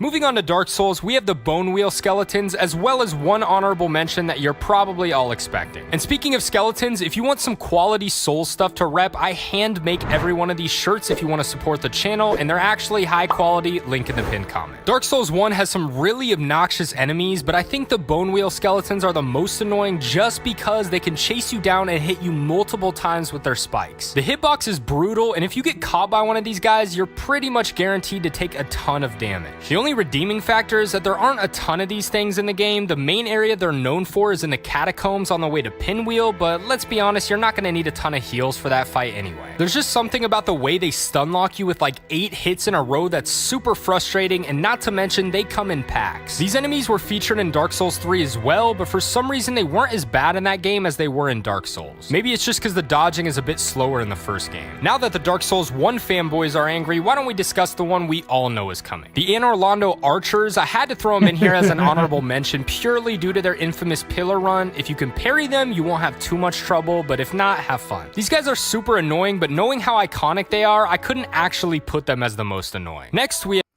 Yeah, I don't know. I'm trying to think if there's anything like even more frustrating than the Bone Wheels. Arguably like the ghosts, because you have to get cursed, and they're kind of annoying to deal with even if you are cursed, because they kind of have like a long range at times. I think the Bone Wheels are a good choice. I kind of don't like to fight the Titanite demons, but they're kind of their own mini-boss, so I don't really feel like that's a fair statement. Is there anything like super annoying to try to kill that's just like a regular enemy?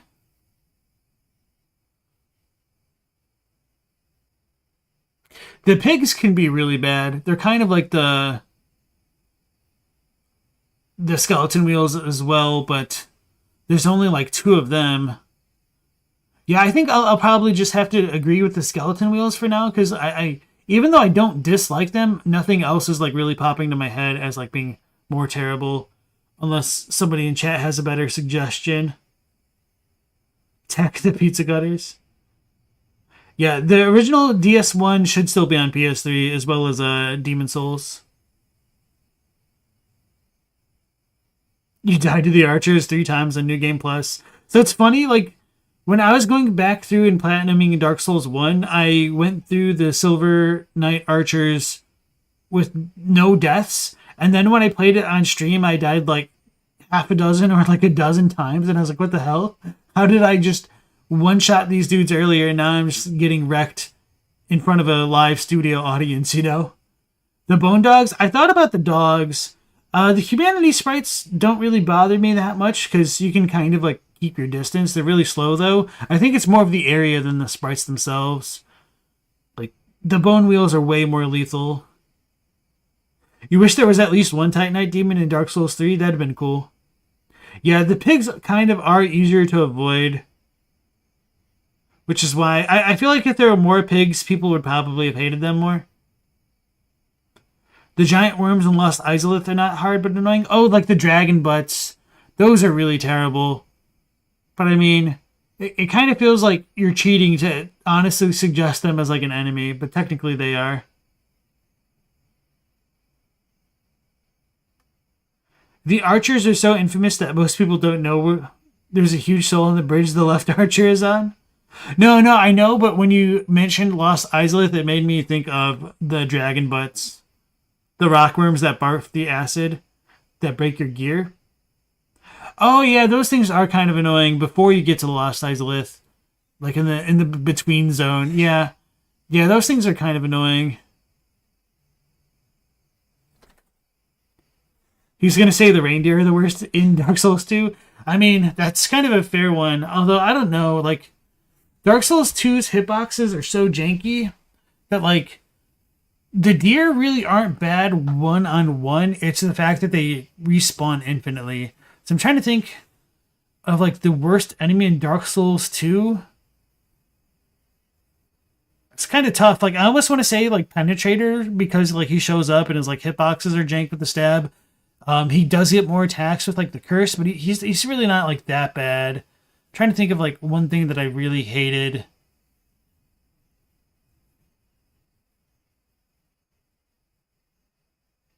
I feel like Oh, okay. No, I would say like the shaded woods shades are probably amongst the worst. Especially if you're like a build that requires like a lock on of any sort. Those can be just the worst. The stone golems at the beginnings are terrible. Yeah. Falconers are goofy with their poop runs. DS2 has the exploding corpse people who degrade the equipment, and the Lost Bastille has 10,000 of them. You hate those exploding corpse dudes? Just roll away, bro. Level adaptability, bro. Get good, bro. We have Dark The Souls hitboxes 2. are the Where worst do I enemy. start? I swear I love this game, but there are just way too many annoying enemies and bosses and areas. Wait, why do I like this game again? Yeah, those knights in the dragon area are really bad with their hitboxes.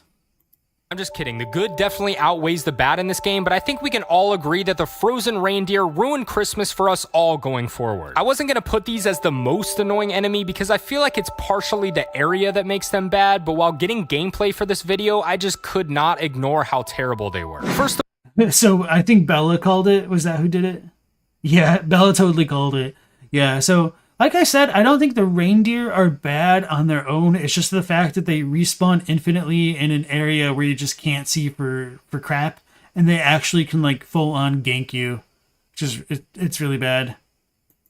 of all, they come out of nowhere because you can't even see. They have super fast attacks, and not to mention magic with tons of health, and most of the time you're getting ganked by more than one of them. I'm pretty sure they spawn infinitely in this area as well, and good luck trying to outrun them. This is the worst enemy in the worst area with the worst boss run. Dark Souls 2, you truly outdid yourself with this one. There's also the Drake Keeper, specifically this one with the hammer. I don't know why the others are perfectly fine, but this guy in particular is just not even worth fighting. His hitboxes make absolutely zero sense, and it almost feels impossible to actually dodge him, making for a wonderful evening of rage quitting. Using a shield is even worse because he'll just do an infinite spam of attacks until your stamina runs out, and I already have a pretty low amount of stamina in the bedroom. I mean, Dark Souls 2. The last honorable mention is the poison spitting statues from the Black Gulch for obvious reasons. I don't know why, but it pisses me off seeing them stare at me without moving, and then as soon as I walk in front of them, they spit in my face. That's a privilege I pay for on Saturday nights, but I don't want it in my video games. Moving on. So I like how Dark Souls 2 doesn't have one worst enemy, it has three,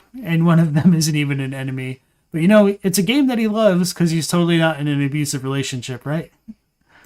Bloodborne, let me mention these two before I get to my main choice. The Brain Sucker. Yeah, I was gonna guess that he was gonna say the Brain Suckers because that's everyone's like least favorite. I really like them because they're terrible and terrifying.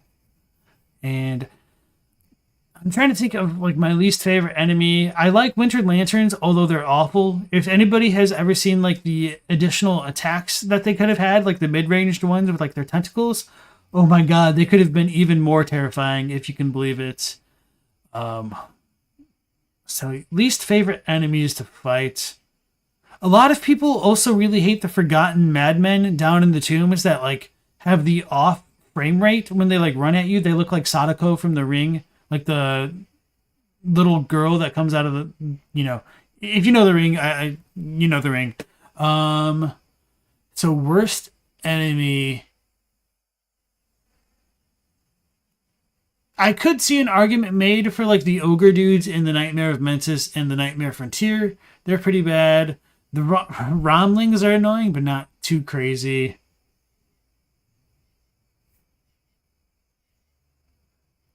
Let me think here.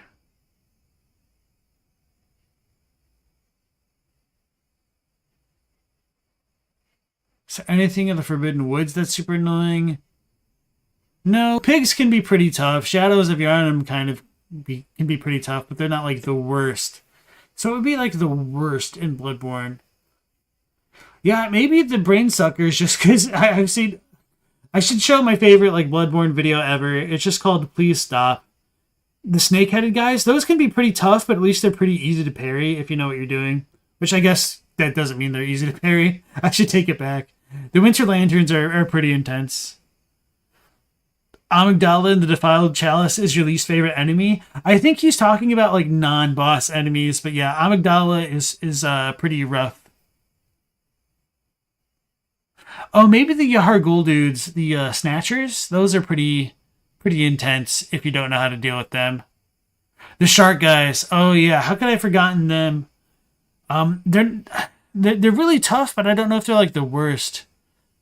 So yeah, I feel like shark guys or this dude would be a fair answer.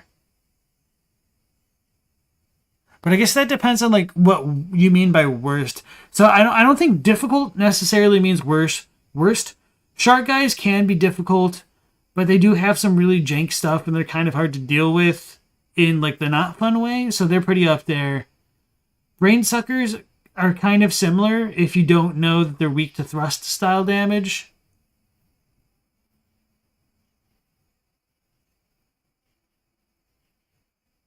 I just feel like I'm forgetting something which just makes like a lot of sense.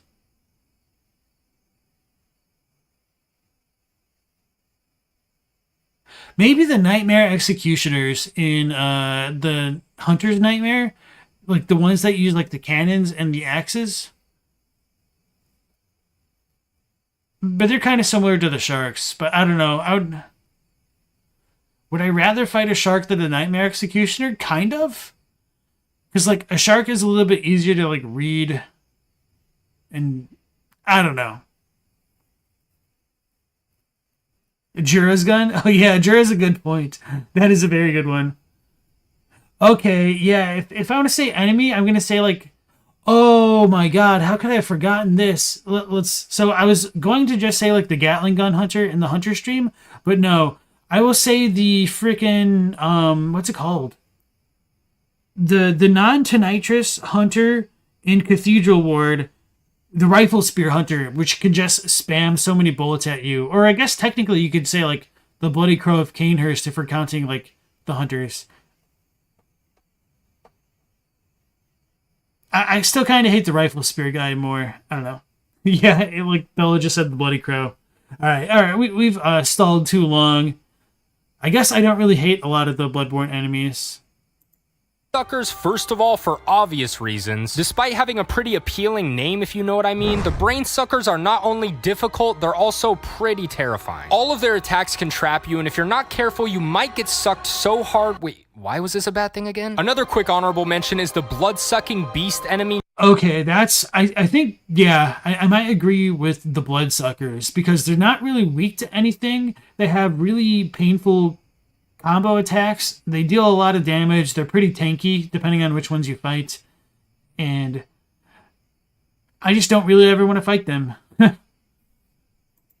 Not only are these things super aggressive, but they also have some insane health bars. Coming to Canehurst was a rude awakening of Bloodborne's difficulty for me in my first playthrough, and I tend to run past them every time I play again. But the real most annoying enemy in this game for me was without a doubt the kidnappers. Somehow these guys manage to pop up at the worst possible moments, and they will consistently one-shot you with their kicks. No, not these kicks. I do like that they'll actually kidnap you in the game, so at least they make sense, but they're so frustrating to fight just because they have so much health and they move really slowly, so you feel like an idiot getting hit by them. Their movement makes them so intense and it freaks me out so much I end up panicking and choking pretty much every time I fight them. Also, I feel like you never actually fight these guys one-on-one, which is another reason they're so difficult since they always have other enemies alongside them. Luckily, you can parry them if you manage to get a shot off before they smack you in the face, but they're still annoying. Now we've reached Dark Souls 3, another game with tons of... So the best way to deal with the snatchers is to weaken them a bit. So once you get them down to like 2/3 to half of their health, they'll stand still and then use this red and black aura that buffs them and makes them way more aggressive, which is terrifying. But if you know that they're going to do that, you can just very quickly strafe around behind them and get a charged R2 to visceral them for tons of damage. And you can kind of chain R2s and viscerals at that point. So They can be extremely punishing if you don't know how to deal with them. Very difficult enemies, and I kind of agree with him. Although now that I think about it, he said he wasn't including DLCs, at least in his other videos. Maybe not for this one. I don't know. So yeah, I kind of feel like the bloodsuckers might be my least favorite in Bloodborne, just because they're hard to deal with. They don't really have like actual weaknesses. They don't get staggered. They have good counterattacks. They can attack behind them, so it's really hard to position against them except for like directly to their sides, and they're pretty fast too. Any enemy that backhands you is an instant 10 out of 10. I just like the Snatchers because you can make the stupid "I'm a sack man" jokes about that, but I apologize for subjecting you to all of that. What I just did. The stupid grannies that ambush you are the worst. Oh yeah, with their like little ice cream scoops to pull out your eyes. Bloodsucker or Bloodlicker? It's probably Bloodlicker. Yeah, Bloodlicker sounds more correct now that you mention it. You in the face, but they're still annoying. Now we've reached Dark Souls 3, another game with tons of obnoxious enemies throughout, but none worse than the jailers. Basically, all they have to do is look at you and your health goes down. And your health bar doesn't drain. Oh no, your health bar goes down, meaning you can't even heal for a while until it goes back to normal. The only upside to this is I don't think it can actually kill you, but as you can see here, it gets pretty small to say the least. Yeah, I kind of agree that these dudes might be amongst the worst. Otherwise, I would say like the Sullivan Beasts. Not the Sullivan Beasts. What are they called? Like the Beasts of the Deep, like the big bugs that you find. There's like literally two in the entire game, one in Anor Londo and one in the Cathedral of the Deep. I'm pretty sure one of them drops one of the Eyes of Sully. Or no, one of the Rings of Sully. Something like that. But yeah, these things are definitely up there. Because they shoot a bunch of the invisible projectiles. They can brand you so you can't heal properly as well. And it takes a long time for your health to come back. And you have to use like a lot of heals to deal with them. Or just like avoid them entirely. And there's a ton of them. Okay, they both dropped the rings. One right and one left. Okay, I thought so. Thank you. Jailers are made to be hated. You're not wrong about that.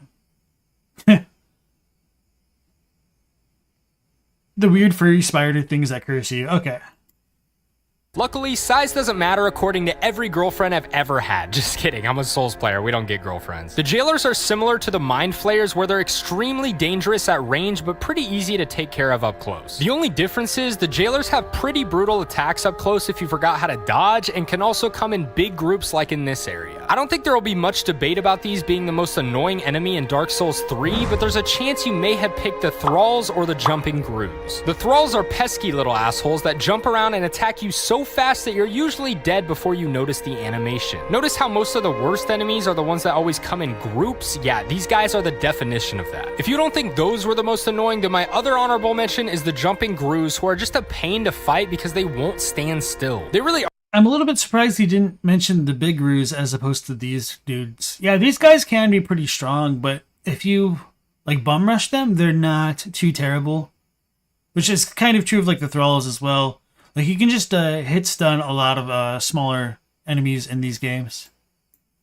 Aren't that difficult, but an enemy that likes to jump 30 feet onto your head in the middle of a poison swamp that slows your movement isn't my favorite thing in the world. Moving on to Sekiro, I think most people are probably thinking, I can't really think of anything too bad in this game. Bam! Remember these guys? The Twin Blade. Oh yeah, those dudes are real pains. But I'm going to have to go with Headless, although he might not count them as they're kind of like more of a mini-boss, which I feel like Headless is pretty obvious.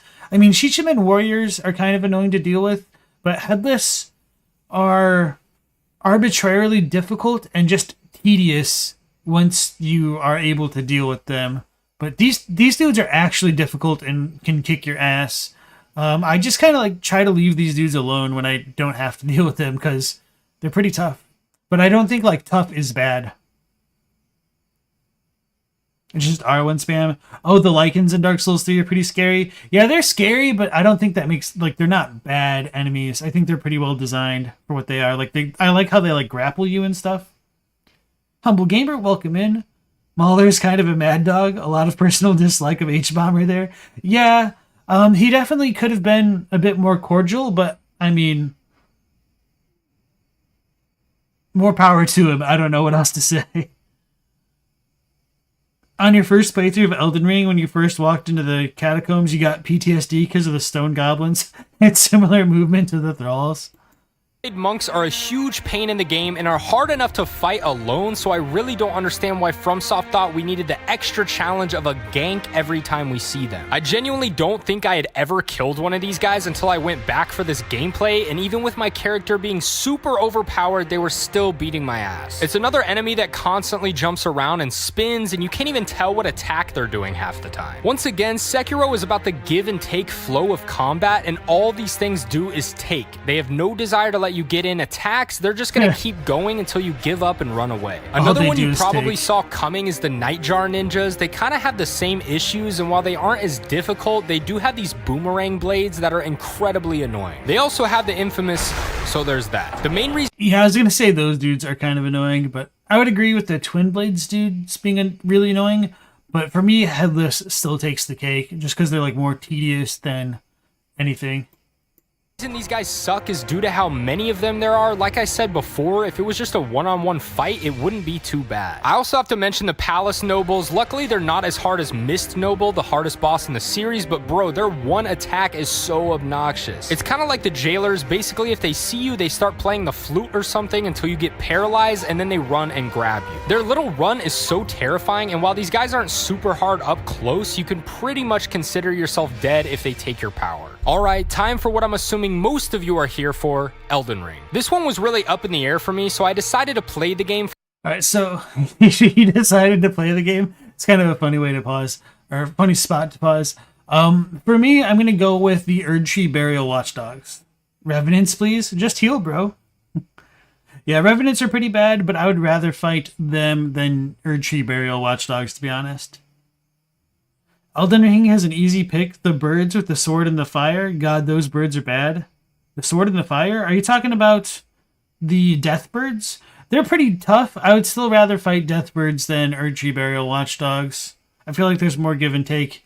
And if you guys want to see me suffer, I spent like half of an entire 3-hour stream crashing on one in 1.0 because I was too stubborn to use things like buffs and a non-ice-infused weapon. You didn't know you hated Burial Watchdogs so much until the Giant Heroes' Graves? Yeah, the Stormhawks with the sword feet are really bad too. Deathbirds are more of a mini-boss, that's true. At least I don't even want to like give credit to them for like making the Erdtree Burial Watchdog a normal enemy. That's just a cruel fate. For a bit before I made my decision. First, I went to the Eagles. Definitely one of the worst enemies in this game. Really, anything flying is just a... Their movement makes them so intense. Enemy in my first playthrough, and we're not... I was gonna say the Dragonflies. Those are really, really, really bad for me. Watchdogs are kind of satisfying once you figure them out. They're just really annoying to me. They're like super ridiculously tanky, and their posture meter is also really ridiculously high, and they just have like a lot of broad coverage for their attacks. So yeah, I actually have to deal with an enemy for once. It sucks. They respawn in the catacombs. True. The Unpatched Bleed Dogs? Bleed Dog? Oh, yeah, those ones. You could definitely make an argument for those being the worst enemy. I think another terrifying enemy, and I made a joke with this to Sinister Stromboli, is it's going to be great when they make the Cemetery Shades regular enemies in the DLC, right? So everyone just gets bled from like 3 blocked hits and they die. Not enjoyable to fight whatsoever. They also pick up explosive barrels and throw them at... So more Laura said it, and he might have a point, or they might have a point with the golems. So the magic golem specifically, holy crap! Why is that thing as hard as it is, and why is there only one of them there in Caelid? There's nothing down there. They just like legitimately made me kill this thing because it's like the only thing down there, and you'd expect it to drop something, but nope. Get wrecked, son, man. That magic golem was like awful, and it's really annoying to parkour down there to begin with. at you like, come on, we already hate you enough. But they weren't the worst enemy. So I decided to visit the kindred of rot enemies to see if they were as bad as I remember. They weren't, but they were still horrible. Especially in the Caelid area from the trap chest, everyone remembers trying to deal with these guys in their first playthrough when they got sent here. These are definitely up there with some of the most annoying enemies, but they barely edged out my number one choice just because they're not too hard if you get up close. No, my number one choice is the Crucible Knights. I don't know if it's because I kept getting annoyed Crucible Knight is a good choice.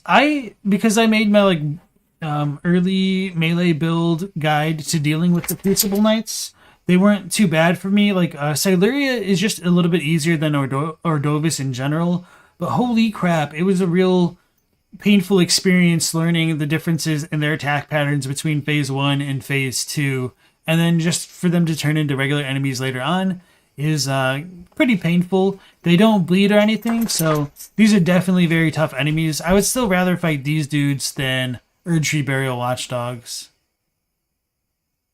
Crucible Knights just parry. The duo fight in the Aurora Hero Grave, Oriza Hero Grave, yeah. every time I saw a new Crucible Knight at the end of an area, or just because they suck, but hear me out here. Not being able to stagger them is, yes, annoying, and I only just now realized you can parry them, but you cannot get a single heal off ever when you're fighting these guys. Obviously, I'm exaggerating a bit, but the length they can reach you with their sword gets me every time I think I'm far enough away, and is so frustrating that I usually just bank on killing them without getting hit. I do think they're a cool enemy, and I do understand. Yeah, just get good. Then you don't need to heal, you know? Understand why there are so many of them in the game, but they're just so annoying to fight and they have tons of health. Also, since everyone's still complaining about my outros being too short, it's no secret that the Souls games are... So yeah, that was another fun, provocative video by Ember. I'm going to go ahead and link it in the chat, so if you guys want to give him a like, it's definitely worth it. I also like his shirts. I almost feel like I should make like a merch store or something like that, but it's just kind of like a lot of work, and I feel like I would end up using copyrighted material, and I don't want to do that. It's just too much of a hassle. Or even, yeah, trademarked stuff, whatever. So, not a fan of trying to get into legal trouble for, you know, something fun, but just heal when they're in the middle of an attack. Yeah, I mean, he was exaggerating, which is a little bit of the showmanship, but yeah, you're not wrong there. But they also do have a lot of tracking on their thrust and a lot of range that they cover for detecting whenever you're in the midst of an animation for healing. The Crucible Knights are the worst. I'll still stand by the Burial Watchdogs. What's your hottest Souls opinion? I would have to think about that. I mean, me saying that the Crucible is the Godfrey Erdtree is definitely a very spicy take in the community at large. But I've probably a lot of spicy takes, really, that I don't find that spicy, but I'm sure get a lot of other people frothing at the mouth. All right, so yeah, these are really good videos by Ember. I enjoyed all of them. So now we'll be taking a shift in the direction and looking at some more lore-centric videos with the Centered Tarnished, The Great Works Part 1. Although, maybe I shouldn't watch this one because it took me a lot longer to go through these videos than I was expecting. So yeah, I might pivot here to something a little bit shorter, maybe more like a 20-minute video. What do I have on the docket? We could watch Yoshi. It's a little bit longer, but Yoshi is like a lot more... What's the word? Condensed. It has like a ton of information that he just tends to hit you with at once, and it's a little bit hard to keep track of stuff. So let me think here.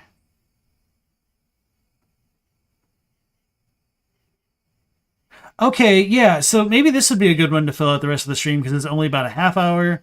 So what Elden Ring is like for somebody who doesn't play games, I think.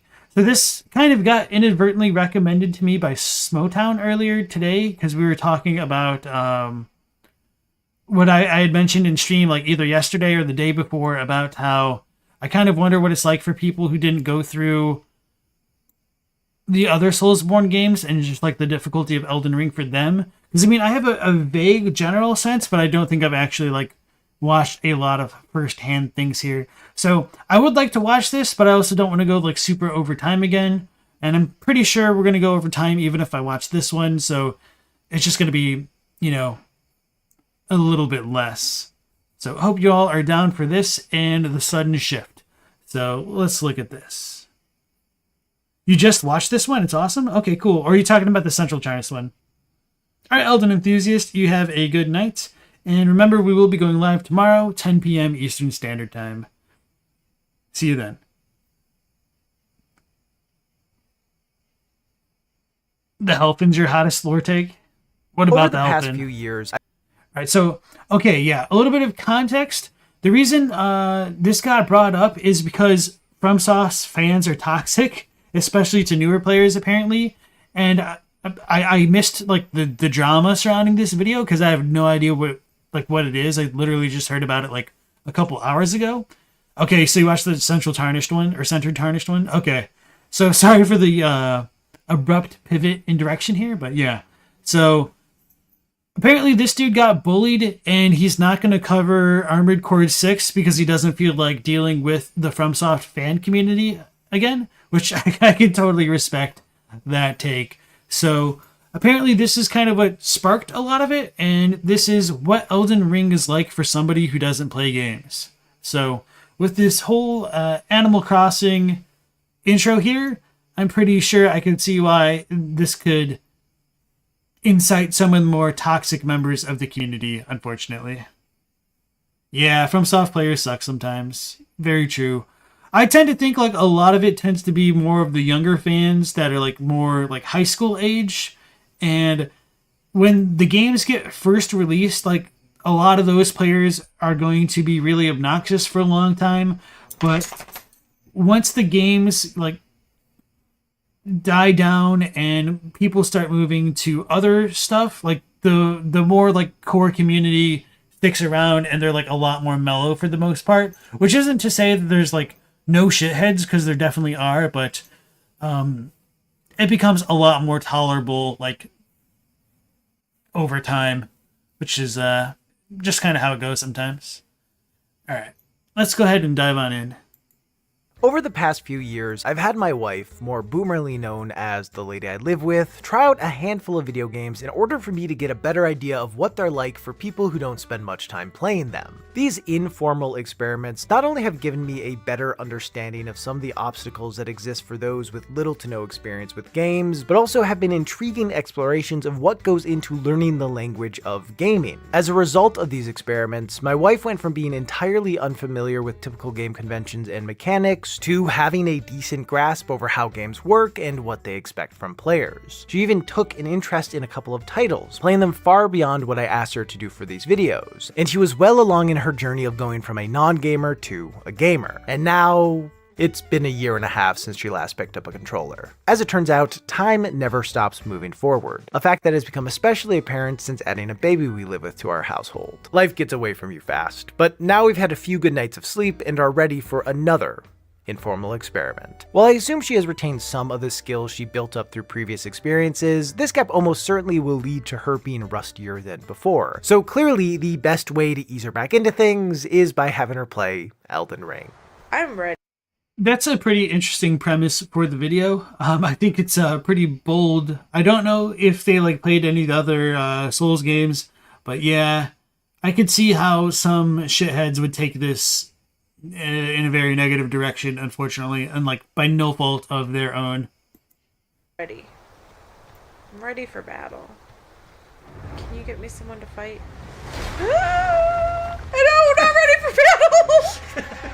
I'm not ready for battle. In just its first year, Elden Ring has become the best-selling game FromSoft has ever made. It's exposed a slew of first-time players to the Souls-like genre, and is widely considered to be the best entry point for people new to FromSoft games. But of course, my question is, how approachable is it for someone who barely plays games at all? For this experiment, I didn't give her a specific goal to accomplish, as I wanted to see how she would naturally interact with the game. But I did set a secret end condition of having her beat at least one boss outside of the tutorial. As always, I sat back as a mostly quiet observer, only giving occasional reminders of things she had already learned and advice for what to do when she got stuck on something for a substantial amount of time. So this is how it went. How my wife got good.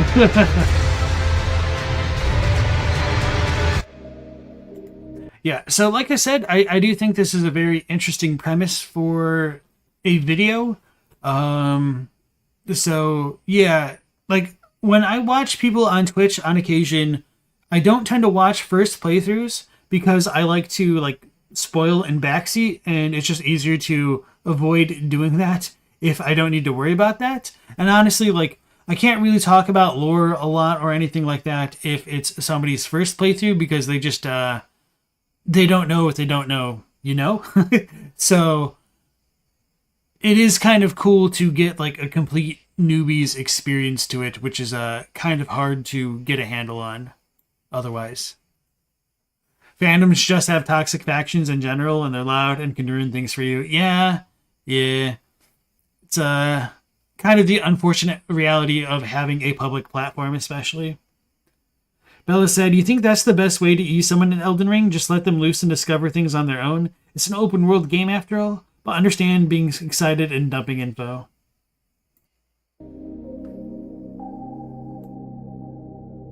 As some of you may remember, one of the very first games I had my wife play for this series was Elden Ring's predecessor, Dark Souls, and it went pretty much exactly how you'd expect it to go.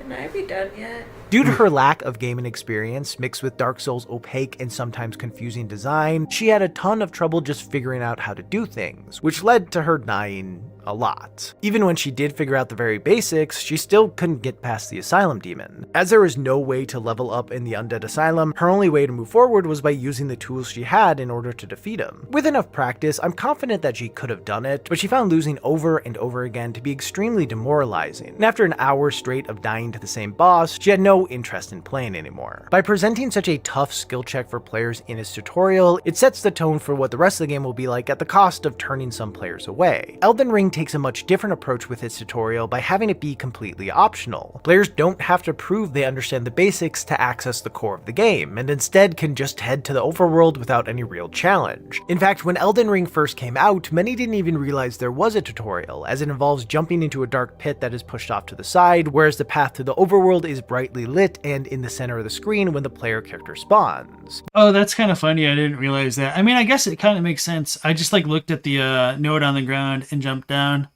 But I'm also the type of player that like tries to explore everything.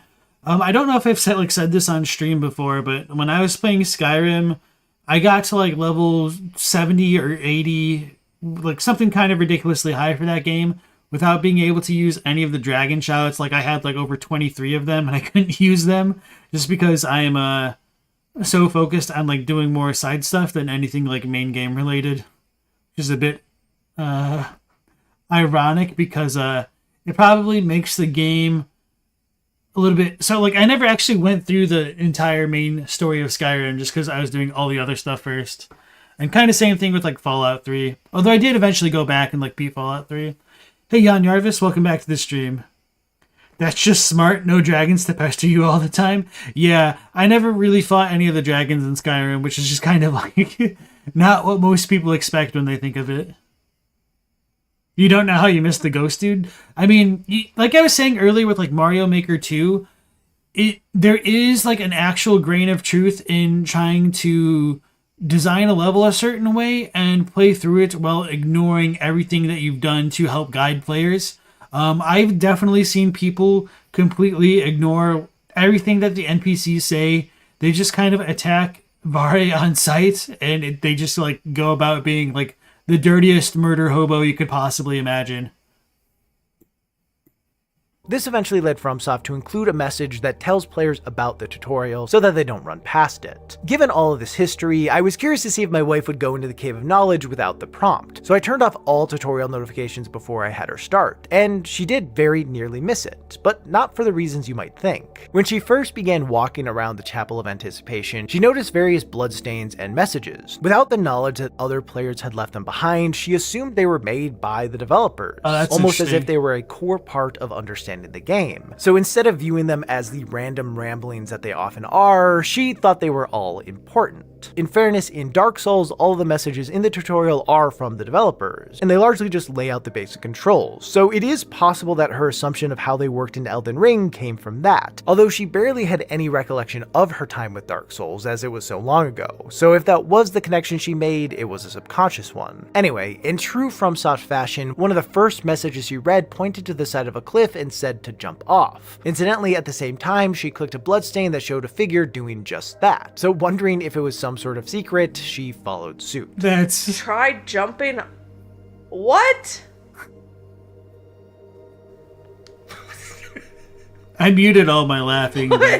I Are you was kidding me? chuckling this entire time. What am I supposed to do? So when she got down to the stranded graveyard and was told by another spirit-looking thing to take the plunge, she was very skeptical and refused to That's jump interesting. down. Are they trying to kill me again? For a second, I thought she was going to continue along the main path, but after running around a bit, she read another message that said the cave of knowledge lies below. This was the only message she had come across that was direct and didn't feel like a bunch of gibberish strung together, so something about it felt more official to her, and she decided to finally go for it. While this ended up being the only time the messages influenced how she approached an area, it was interesting to see someone engage with them as if they really mattered, and weren't just a sometimes helpful but often goofy online feature. The Cave of Knowledge itself proved to be an okay tutorial, although it did have a few issues.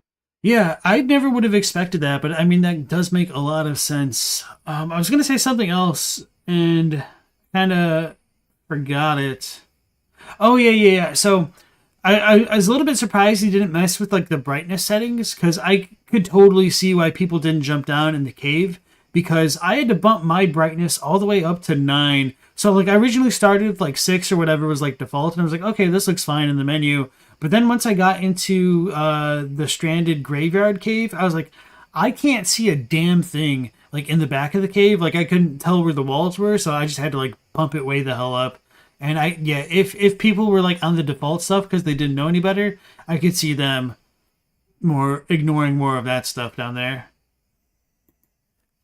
All the prompts for the game's controls and mechanics are shown in one of two ways, either as a small pop-up on the left side of the screen, or a big text box that momentarily pauses the game. For the most part, this was fine, but as her focus was on the center of the screen, there were a few instances where she just didn't notice the instructions on the side, missing pretty important information like how to lock on to enemies. In fact, the only reason she ended up figuring that out was because she accidentally pressed it while panicking. As for the more obvious text prompts, she kept getting annoyed by being stopped every few seconds to have something explained to her, especially when most of them could have just been communicated with a single button prompt. I'm unsure why they use these two different approaches to teach players the controls, but I think in regards to helping less experienced players learn the game, it would have been better off finding a middle ground between the two, where the prompts show up in the center of the screen but don't halt the game completely. It'd make things obvious.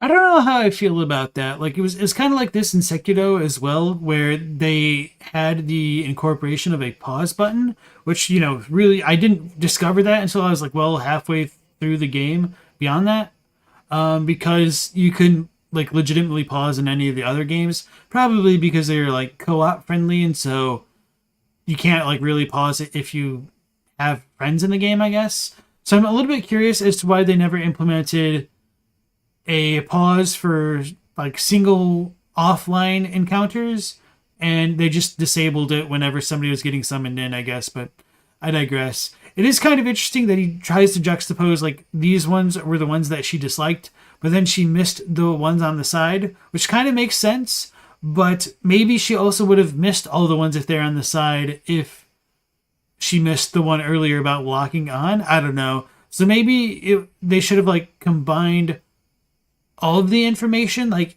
popped up here and here, so like a little bit of redundancy. I don't know, but for what it's worth, I do think it is a little bit unclear like where to go to get help in FromSoft games. Like not like internet help obviously, but more like the tutorial stuff in your inventory. It just seems a little bit unintuitive, or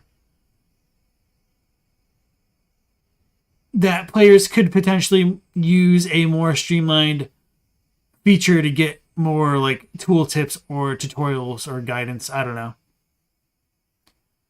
Beans and Rice liked how they did it in Dark Souls 1 and Bloodborne with in-game messages for the player to reach. So yeah, I like that as well. So it's very interesting for me to see her get tripped up by the online messages. Like that is something like I just never would have thought of, but it makes total sense. So yeah, I do wonder like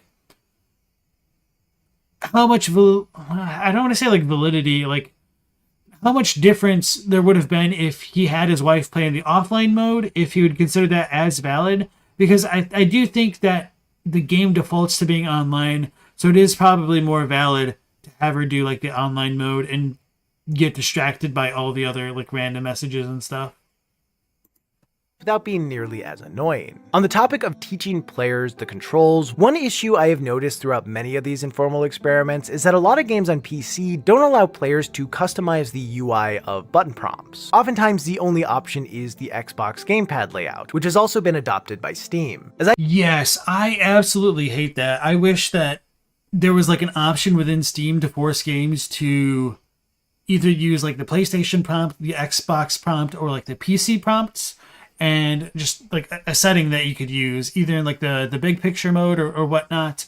So that way you didn't have to like translate it in your head if like A is X or X is triangle, like that kind of stuff.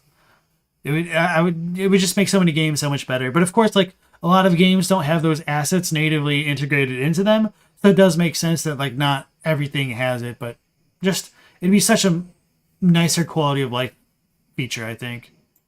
I only own PlayStation controllers. This has led to some confusion for my wife when playing games on PC that don't have that kind of customization, which was the case for Elden Ring. I actually ended up having to make a cheat sheet to help her out. Now, I understand that the vast majority of people who use a gamepad on PC will opt for an Xbox controller as it is the most compatible with Windows, but there are a substantial number of people who use other controllers, and it seems like a missed opportunity to not support them. Having more customization for button UI only serves to make games more accessible. I'm not sure if this is a game or engine issue, and it could be far more complicated to incorporate than it seems on the surface. But even if it is, given the resources FromSoft has, it feels weird they didn't include it. While this is not the biggest deal in the world, it is a quality of life improvement that I would love to see in every game, as it would help a lot of players and save me from needing to buy an Xbox controller for future experiments. I 100% agree, but to be fair, like most players who have their controllers, they kind of have, I mean, I would assume they would have the knowledge that their controller is a specific thing, and if they were setting it up for PC, they would have that experience of like, I don't know, like getting like the drivers for the thing or like the pop-up message. Like the fact that his wife was playing like on a system that like she didn't set up herself probably was a little bit more of a barrier to entry than most other people who like were working with like their own equipment, I guess is what I'm trying to say. Anyway, on the whole, my wife had a much better time navigating the Cave of Knowledge than she did with the Undead Asylum. And I think a big part of that was due to it ending with a much more manageable boss fight. The Soldier of Godric is really just an average enemy, but because he has a boss-sized health bar and intense music, it makes the fight feel more important and impressive than it actually is. The challenge was well suited for her, and only took her a few tries to overcome, so she left with the satisfaction of beating what she found to be a tough boss without ever getting demoralized. All in all, Elden Ring's tutorial largely seems designed with new and inexperienced players in mind, which is— I don't mean to dunk on her, but I just think it's really cute that thinking of the Soldier of God is like a tough boss. If he doesn't game a lot, you're not sure the controller thing really matters. That's true. She probably like, well, I mean, she might have needed to look at the buttons, but it certainly doesn't help if she sees like A, and then she looks at a controller and only sees like a square, a circle, and a triangle, and an X, and there's no A at all. But yeah, and to be fair, I thought about pausing, but I didn't want to do it. Like, not everybody is like going to game on like their own devices, and they could like be borrowing a friend's or like a significant other. So like, this isn't like completely unrealistic by any stretch of the imagination. Soldier of God is the toughest boss in the game. Yeah, okay. Is a notable departure from most other tutorial areas in FromSoft games that rarely pull any punches. Because of her success, she entered the Lands Between with a sense of confidence, a feeling that unfortunately did not last once she was introduced to the wider offerings of the game.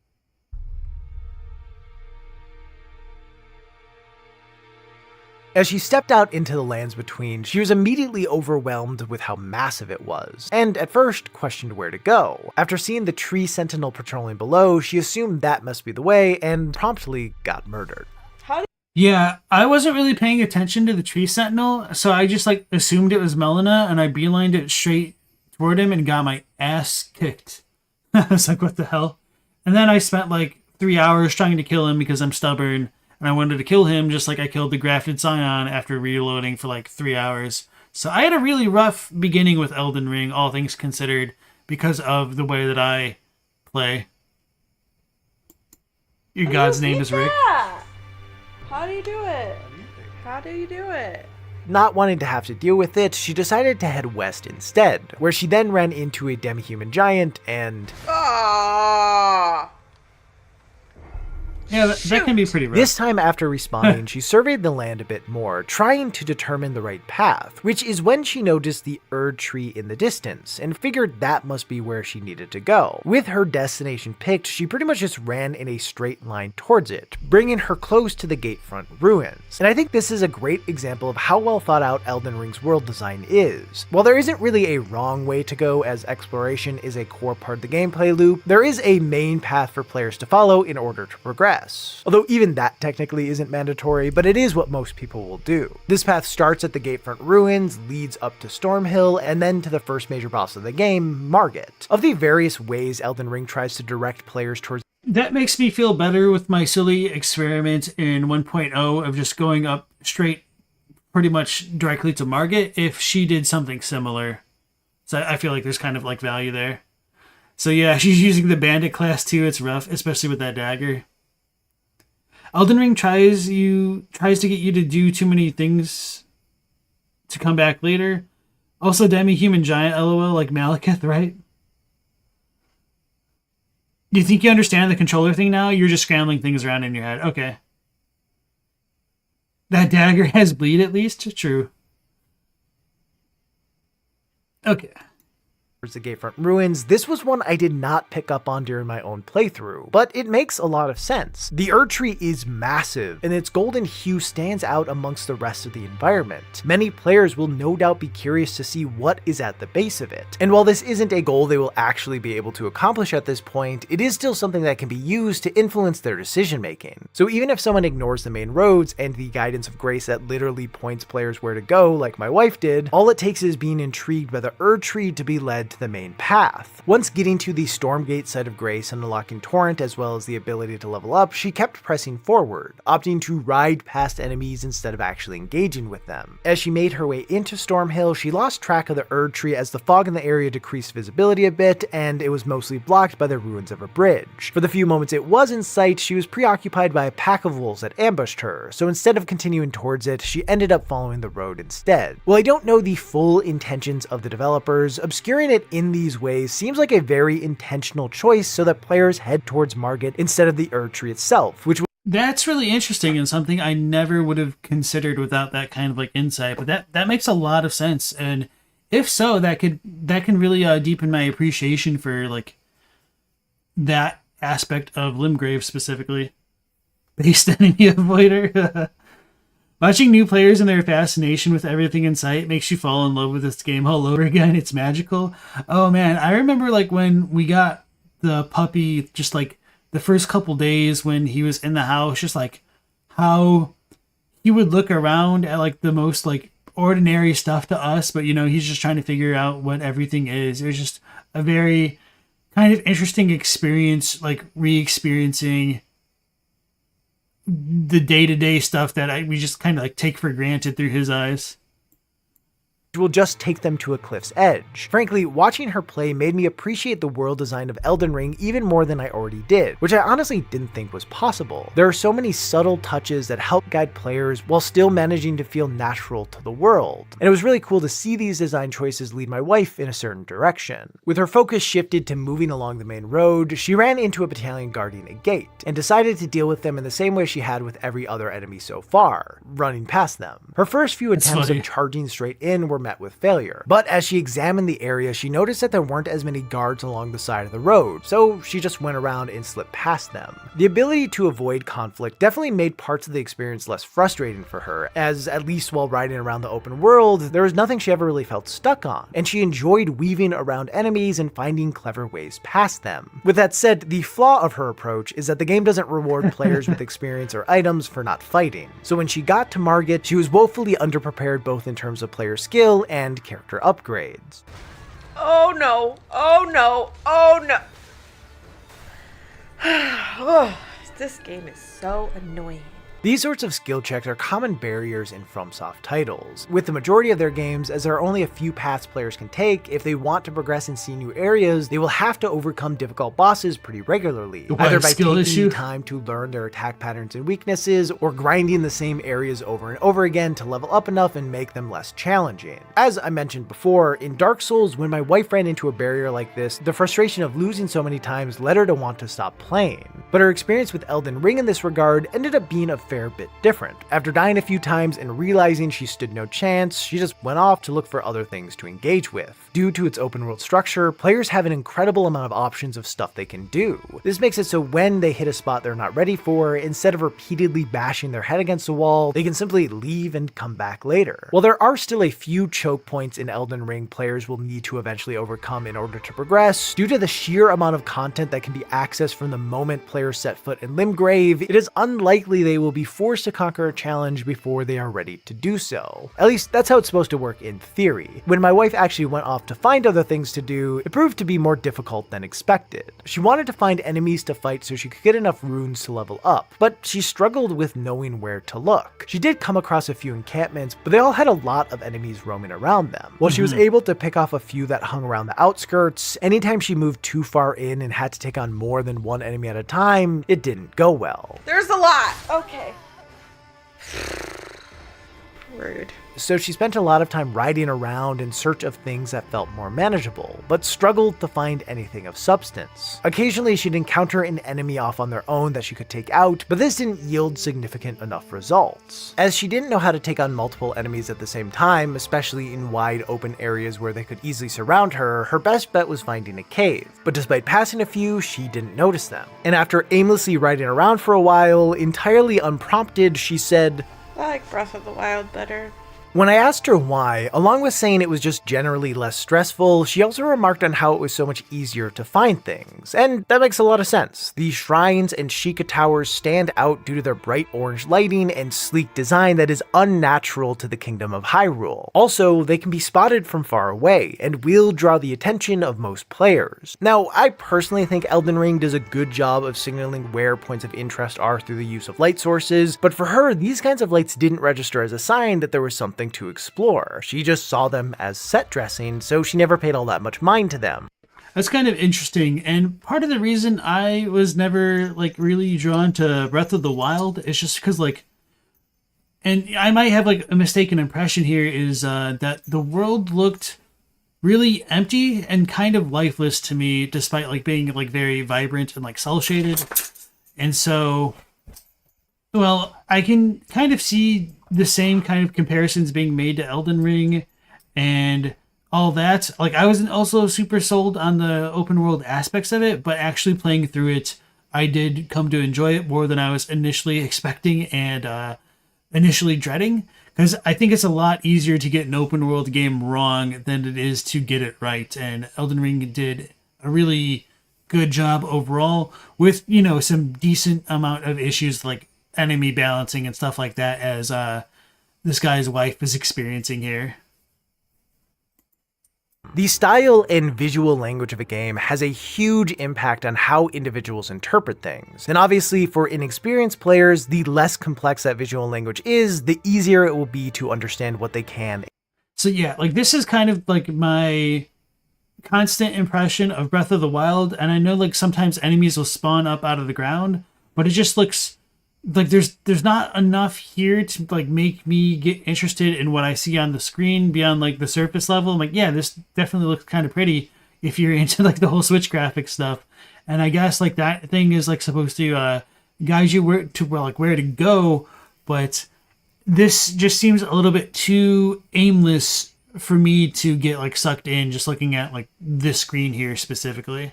And of course that's me, and I know like tons of people love Breath of the Wild, so like I'm not gonna like criticize them. We just have like different interests and different tastes. And Jan Yarvis said noob strats and speedrun strats are basically the same. I don't know about that, because like speedrun strats like often use like exploits or techniques that are very, very unintuitive for like newer players. So maybe if you like explain that a bit more, I could be more willing to agree. And can't engage with. As a lot of Elden Ring's visual language is more subtle than Breath of the Wild, certain things just stood out less to her. Eventually, So yeah, like I said before, maybe it's a little bit unfair to compare Breath of the Wild to Elden Ring in that regard, because this is kind of pretty empty as well. But it feels like you can traverse a bit faster, and at least I do see like an enemy here, like a little gate here, which is kind of interesting. The ruins, you know, they don't really stand out too much at first, but I think there's like a little bit more going on with Elden Ring and its visual design for this stuff at the very least. But maybe I'm wrong. So if anybody like knows more about Breath of the Wild to tell me like how wrong I am, just go ahead and let me know in the chat. Visual language is more subtle than Breath of the Wild, certain things just stood out less to her. Eventually, I gave her some pointers on what she should be looking for, and she found a cave pretty quickly, which is when the real challenge began, as she finally had to figure out how to actually fight. That's gonna be funny. It looks like the Patches Cave. Wait, so she should have fought Nereus. Of all the bosses she could have faced, I was really Okay. glad she came across the Beastman of Fair Missoula, as he leaves a lot of openings and doesn't have that much health. So I figured if there was any boss in the game she could beat, it'd likely be him. Yeah, I'm pretty sure this was the first mini boss I fought, if you don't count like the Tree Sentinel. And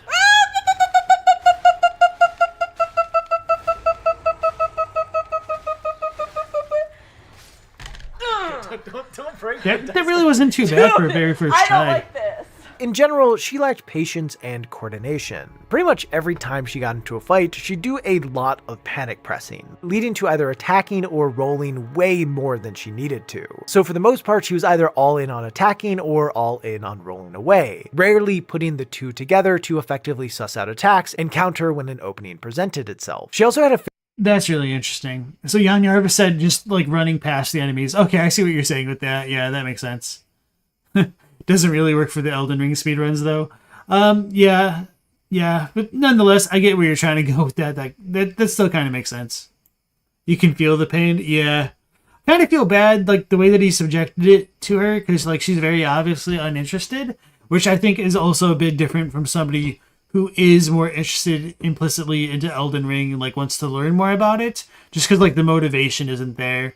But nonetheless, I still do think this is kind of like a valuable experience, because not everybody who tries a game out for the first time might be like super interested in it, and they could just get hooked as they play.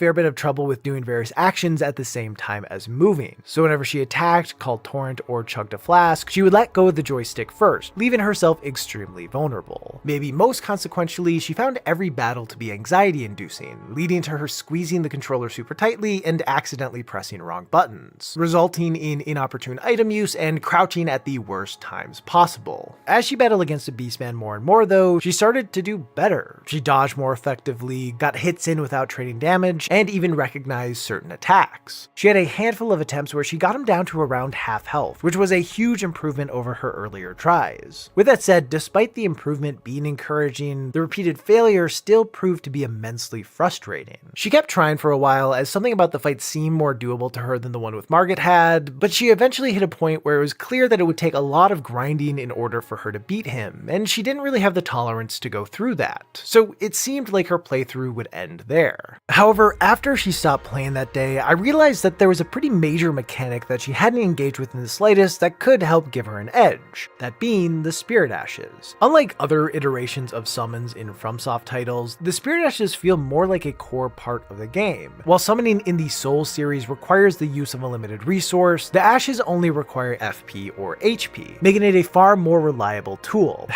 So I wonder if she ever went to the Church of Halle and met Kale, and then therefore went back and met Ronnie to at least get the wolves. Because otherwise you would need to kill like a catacomb boss this early in the game to get Nash a Spirit Ash. Either like the nobles down in the catacombs to the left or something else. I don't know. Having beat Or I guess you could also fight the Tibia Mariner, but that seems really in a completely different part of the map for her. You still got to get the bell from Ronnie. Yeah. I'm trying to I guess there's really no good indication to go back to Kale except for the fact that he's a merchant and sells you stuff, which might be incentive enough. And also, welcome to the stream, Jack Roach. Roach? Sorry. You think the Asylum Demon did a better job at forcing the player to be patient and wait for openings and to properly dodge? Elden Ring doesn't have a proper tutorial boss that teaches this. So there is the Soldier of God, but he is a little bit easy. But to be fair, I don't exactly know if there would even be anything of a better in between the Soldier of Godric and the Beastman of Fair Missoula. I think the Beastman of Fair Missoula is kind of a fantastic early boss because it's a kind of like a later game enemy. He's pretty difficult. Does have a couple more combo attacks, but he doesn't hit ridiculously hard. He's slightly tanky, but he's not ridiculously tanky either. But so he's just kind of like a more souped up regular enemy. He's just a really good beginner boss, I think. But yeah, obviously, Roderick and the jellyfish. Yeah, that's true. But you still do need the bell. I thought about the jellyfish, but I forgot, you just get it from talking to Roderick, I guess. Okay. Yeah, I thought it was Roach. I don't know why I said Roch after that, but thanks. beaten the game almost entirely without using the ashes, I hate you Millennia, I'd say that the bosses largely seem to be balanced around them, especially the fights with multiple enemies. And given that one of the most common rewards for exploring is an item that upgrades the spirits, it feels like the game was designed with the assumption that they would be a key part of the player's arsenal. Yeah, I agree with that, and I think part of the reason why Margit is such a bad beginner boss is that he is one of the most spirit ash summonable bosses in terms of you want something to take away his freaking aggro, otherwise he's just gonna raffle stomp you repeatedly unless you're really good at the game or you're pretty familiar with his movesets already. So that's a new game plus feature. I was gonna say you could summon Roger for him, but I don't think you can get him in just normal new game unless I'm mistaken. And if so, I actually don't know the trigger for that off the top of my head. You feel like the Watchdog is a great early boss, especially to test out parrying. The Watchdog? That's really rough. Oh, so you can summon him? I don't know the trigger for it because there have been times where I've... Oh, everybody... Okay, he is a new game. You can always summon him. I have gone up there at times and haven't seen a summon sign, so I was really confused. Interesting. All right, I'll need to look at that, or look into it more, I guess. So what was I saying? Oh yeah, so Margit is bad because he's so aggressive that you kind of need to have a Spirit Ash to deal with him, especially as a newer player, or you just need to grind a lot and have a decent amount of levels, which is pretty unintuitive based on how you saw this guy's wife pretty much beeline it for him, which, might be a little bit much, but even if you kill all those enemies up to Margit once or twice, you're probably only going to get one, maybe 2 levels at the most. So you might have to visit Roundtable Hold first. Oh, okay, wait. I guess that would make sense because I wouldn't have left Limgrave. That would be an interesting trigger for it. I'll probably test that out sometime if I remember to do that. You wish the game would have something to encourage players to try out parrying like the church guys in Bloodborne? The church guys? Oh, yeah. It's just kind of hard to integrate that. I initially thought that the shield counters, or rather the guard counters, were supposed to be that way, but I was sorely mistaken at how easily you got punished for trying to use it by so many enemies. So I felt like that would have been a good way for people to get for the game to build up on its combat mechanics, but it just didn't really flesh out as I was expecting it to. Yeah, Bloodborne is a lot more parry friendly because you can parry at a distance. So if they gave you a left-handed crossbow to interrupt enemies. That could have also been good, or just something else. Maybe a specific like Ash of War could be good. Like if they had like a non-damaging version of like the Glintstone Pebble, that could have also been very effective. Some guard counters are better than others. Thrusting swords are one of the best. True.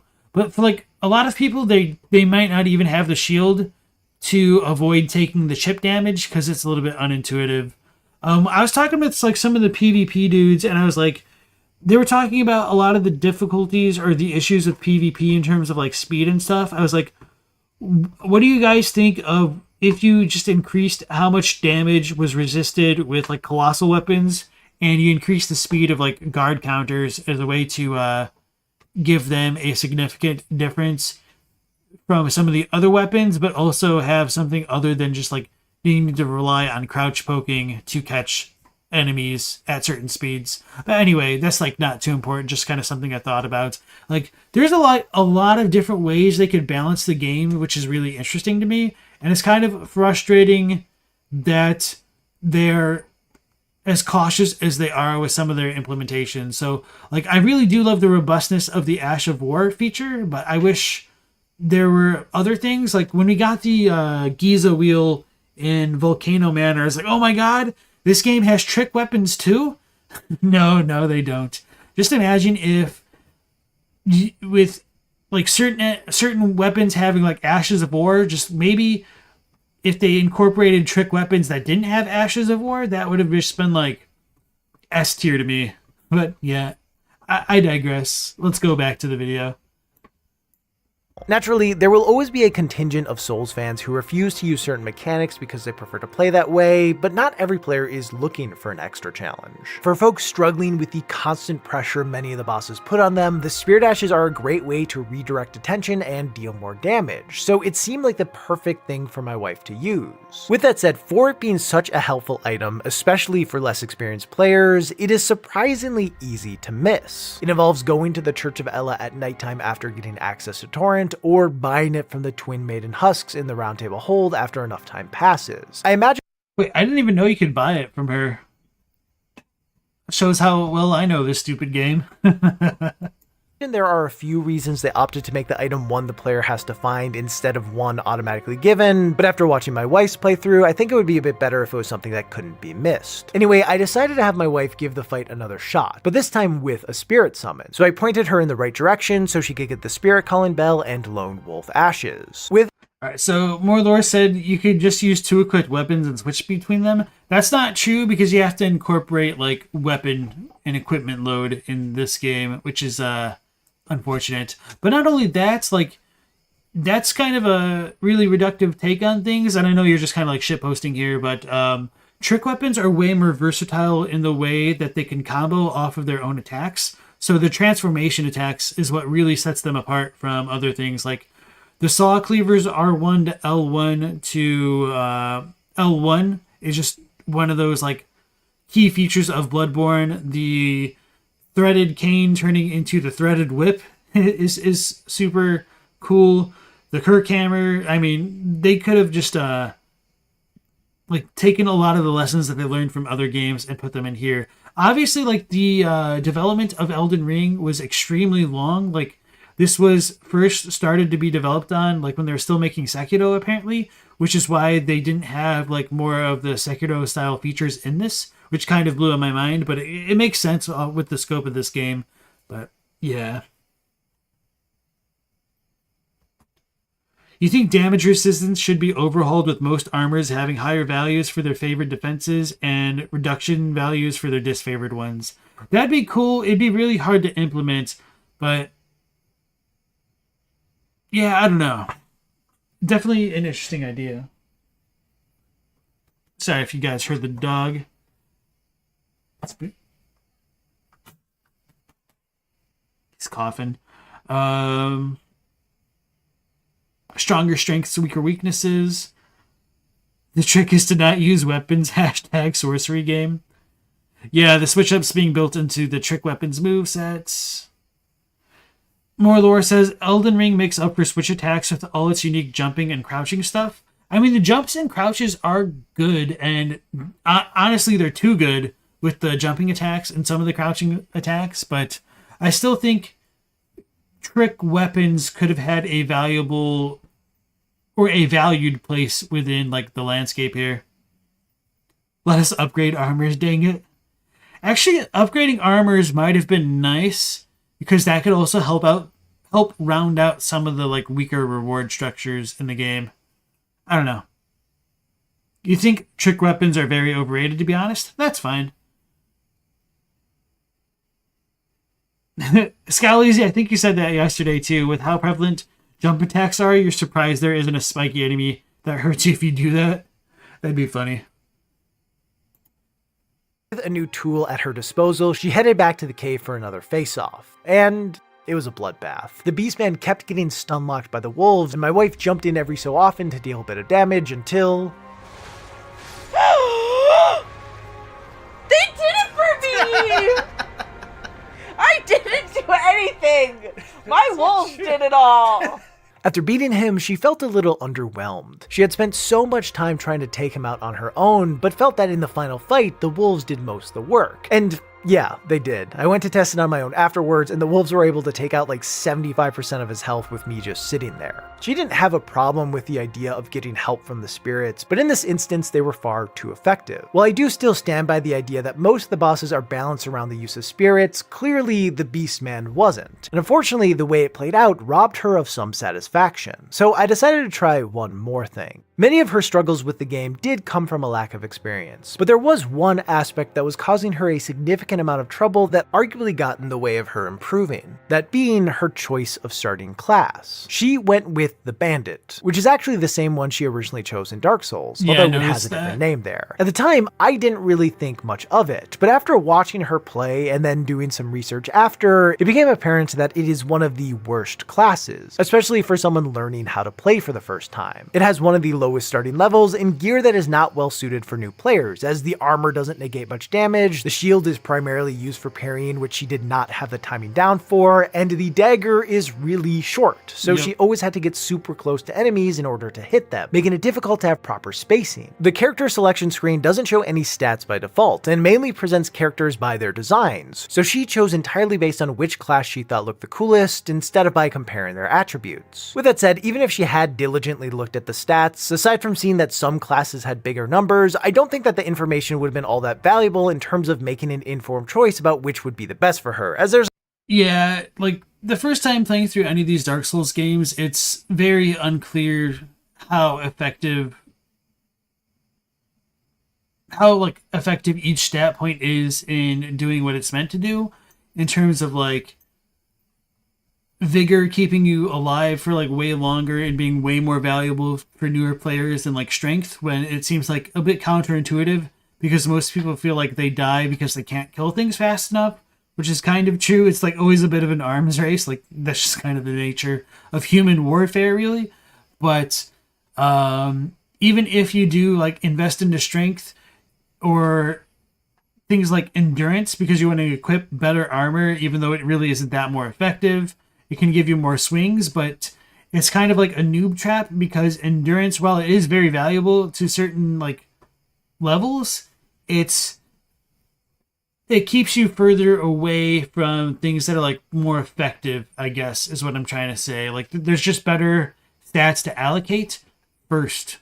Although I typically like level up endurance and stuff early on just because of you get so many levels early on that if you get all of the junk stats out of the way first, it like leveling up after that kind of just feels a bit more consistent, I guess. I don't know. Stormhawk Dina is super busted. 20 physical damage plus 20 poison stamina damage. Trick weapons would tie into the lore perfectly, in your opinion, with the whole dualism theme. That's kind of true. At least some parts. I don't think like they needed trick weapons everywhere, but if there were like a couple, or maybe like even a more than a couple, but just like more thematic ones, like the Inquisitor's Wheel, it's like they could have just like remade the pizza cutter essentially, and it would have been GG. And yeah, so who said it?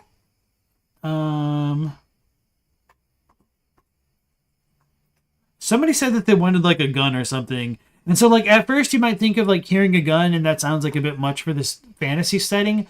But I think you could kind of make it work if you, like, made it more glintstone oriented rather than, like, flintlock, perhaps. Although, like, I could totally see the samurai getting, like, a Ashina Ishin's pistol at the end of, like, Sekiro and kind of, like, working with it. But yeah, if it just, like, shot out stars or, like, a blunderbuss of stars, that could potentially fit in Elden Ring. Like I said on the other stream, like, one of my favorite things about Elden Ring was, like, some of the artifice stuff. Like, the Iron Maidens and, like, the goofy heads that spew fire. I wish there was, like, a bit more of that, because it really makes Elden Ring feel a lot more distinct from other fantasy settings to me. Okay, Astanex was saying magic gun. I thought you did. I just, like, missed it in my, like, glance back at the chat. A glintlock. Yeah, the glintlock pistol. Perfect. Yeah, petty damage, but free. Yeah, I don't know about, like, petty damage, but free. I was thinking, like, maybe if there was, like, an Ash of War that kind of worked like the pistols or, like, the blunderbusses in Bloodborne, except they did no damage and they could just, like, stun things. That would be a really good way to ease people into parrying. Although maybe it would just be strictly better than parrying, so maybe it's a good thing that there isn't. But I guess if it costs FP, you could kind of justify it. Yeah, that makes sense. You could just, like, have it cost FP or something. The Cuckoo Glintlock. That was a pre-nerf Flame of the Redmanes.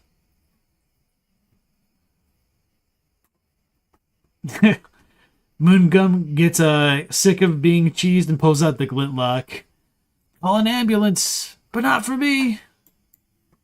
There's a lot of information without much context. And I understand that part of the FromSoft experience is unknowingly making decisions that negatively impact you, but I'd say the game could benefit from being clearer about which classes are more difficult to start with than others. In fairness, it does have what is probably the best choice for new players be the first option, and what is certainly the worst be the last one, but this won't be super obvious for those less familiar with Souls games. While pretty much every new player will understand that they shouldn't pick the Wretch, that doesn't help them choose between the other classes. Anyway, in the hopes that it would make a difference, I created a new character for her, this time choosing the Vagabond, and got her back to the fight. Lo and behold, it felt like a way more reasonable challenge for her. Her attacks did significantly more damage that could cause knockback, and she was able to keep more space between her and the Beastman, all of which helped her better apply the skill she had gained during all of her failed attempts. With more health and defense, the build gave a bit more room for error, so when she did make a mistake, she wasn't punished as severely for it. And then, after a handful of tries,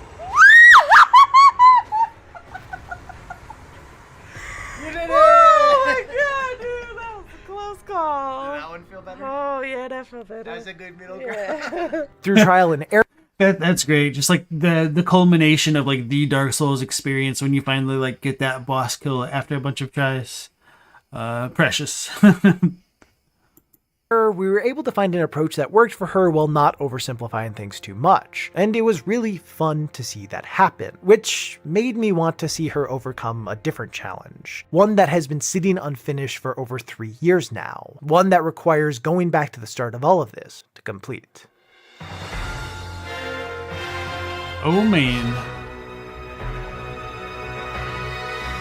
Having seen the benefits of using a weapon larger than a toothpick, she opted to pick the warrior instead of the thief. As I mentioned earlier, as it has been a few years since we ran the very first informal experiment, she had forgotten almost everything about the tutorial. So she fought the asylum demon for far too long with a broken sword, got rolled by the boulder, and was sniped by an undead archer. But when she actually began her attempts on the asylum demon, she looked more confident and competent than she ever had before. With a decent bit of Elden Ring under her belt, she not only had gotten better at combat, but had also gotten used to the much faster gameplay, so she found the asylum demon easier to read than any of the bosses she had faced in Elden Ring. Makes sense. While she wasn't always perfect at keeping up with his attacks, she was able to better capitalize on I don't really blame her for that one. Let's go ahead and look at that instant replay. Ring. That hitbox. While she wasn't always perfect at keeping That's a little bit rough.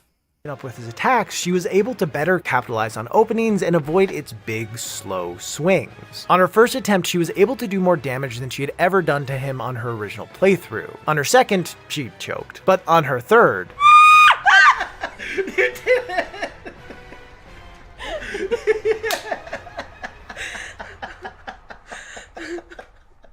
the breathing. There are a lot of factors that went into her finally being able to beat the Asylum Demon, like using a half-decent starting class and just more general experience with playing games. But I think a big part of it came from her learning a lot of the basic skills of combat in Elden Ring, a game that, while far from perfect, much more clearly teaches players how to play, and then applying the lessons she learned from it to its predecessor. In short, Elden Ring helped her get good, and that's pretty cool to see. So, is Elden Ring a good starting point for people who don't really play games? I mean, no, of course not. Although it was far more approachable for her than I expected it to be. Between its fairly detailed tutorial, thoughtful world layout, and abundance of options for how to approach a fight, it gives inexperienced players a lot of tools to help them succeed. It still contains the difficulty and obscurity that has long defined the series, making it so people who don't really play games all that often will struggle to get a grasp on things without help from an outside source, but it also has a few shifts from how FromSoft typically operates that seem to be there as a way to appeal to a wider audience. Of course, FromSoft doesn't and shouldn't design their games with players like my wife in mind, as she is nowhere near their target demographic. However, I do think it's interesting to see the ways they've tried to pull in players a bit outside of their typical circle, expanding their approachability while not losing their distinct identity. Personally, Yeah, I agree, and that's why I do think it is really unfortunate still how obtuse some of the game mechanics are, like being able to miss out on the spirit calling bell so early. Well, I mean, not really miss out, but just like miss it. But to be fair, like Kale is kind of a good central starting point. I do think it's unfair that the Tree Sentinel is like right there and you're more likely to encounter the Tree Sentinel first. It would kind of make some sense to me to like put the Tree Sentinel in the midst of the village, like before the gate, maybe. Or maybe like after it, I don't know. Maybe before Stormveil, like that, just somewhere not like literally the first enemy you see in the game besides the Grafted Scion, perhaps. That's the soul's feeling. I did it. The skeleton didn't give up. Maybe she needs a shirt from Ember, right? Satisfaction's the name of the game. We've come a long way from stats literally being only symbols like in Demon Souls. Well, even in Demon Souls, they do help because just like, yeah, for like stat requirements. I think they could have gone a bit further with certain aspects to give a better experience for players new to the genre, but I also understand that they're trying to maintain a delicate balance and don't want to push things too far. All in all, I had a lot of fun watching my wife shake off the rust from her gaming hiatus and go on to take her skills to a new level. And even though she did not enjoy playing Elden Ring, it did push her to understand games a bit better, as well as overcome a challenge that she hadn't been able to before. How long did it take me last time to do that? You didn't do it last time. Okay. Rude. But you've gotten better.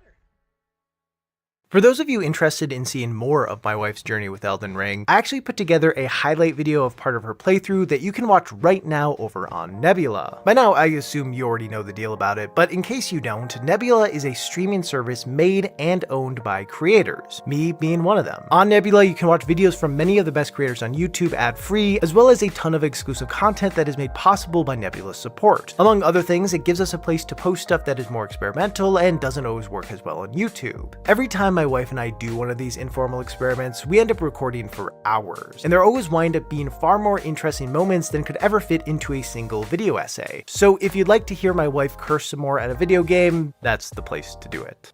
Ah! What's happening? Why?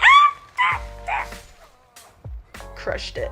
And the best part of it all is that Nebula has partnered with this video's sponsor, CuriosityStream, in order to get you the best deal on the internet. If you sign up for a year-long subscription of CuriosityStream before January 2nd, you not only get access to the thousands of incredible documentaries on their site, but you also get a free membership to Nebula for just under $12 for the year. And if you're watching this after the holiday special ends, the price is only around $15 for the year. So no matter what, it's still a great value. After signing up by using my code or the link below, you'll get an email from Nebula to set up your account, and then you can watch all the awesome content that only exists there to your heart's content. And that's barely even touching on all the incredible stuff you'll be able to watch on CuriosityStream itself. Its library is ever expanding, and there are amazing documentaries on pretty much every topic you could imagine. I've mentioned before that I love nature documentaries, as it is the closest I get to going outside, and it is chock full of them. So whether you want to hear about whales or bison or pretty much any other animal, they've got you covered. All in all, So, Bella said at the beginning, I said that this YouTuber got hate for this video. Was I hearing that right?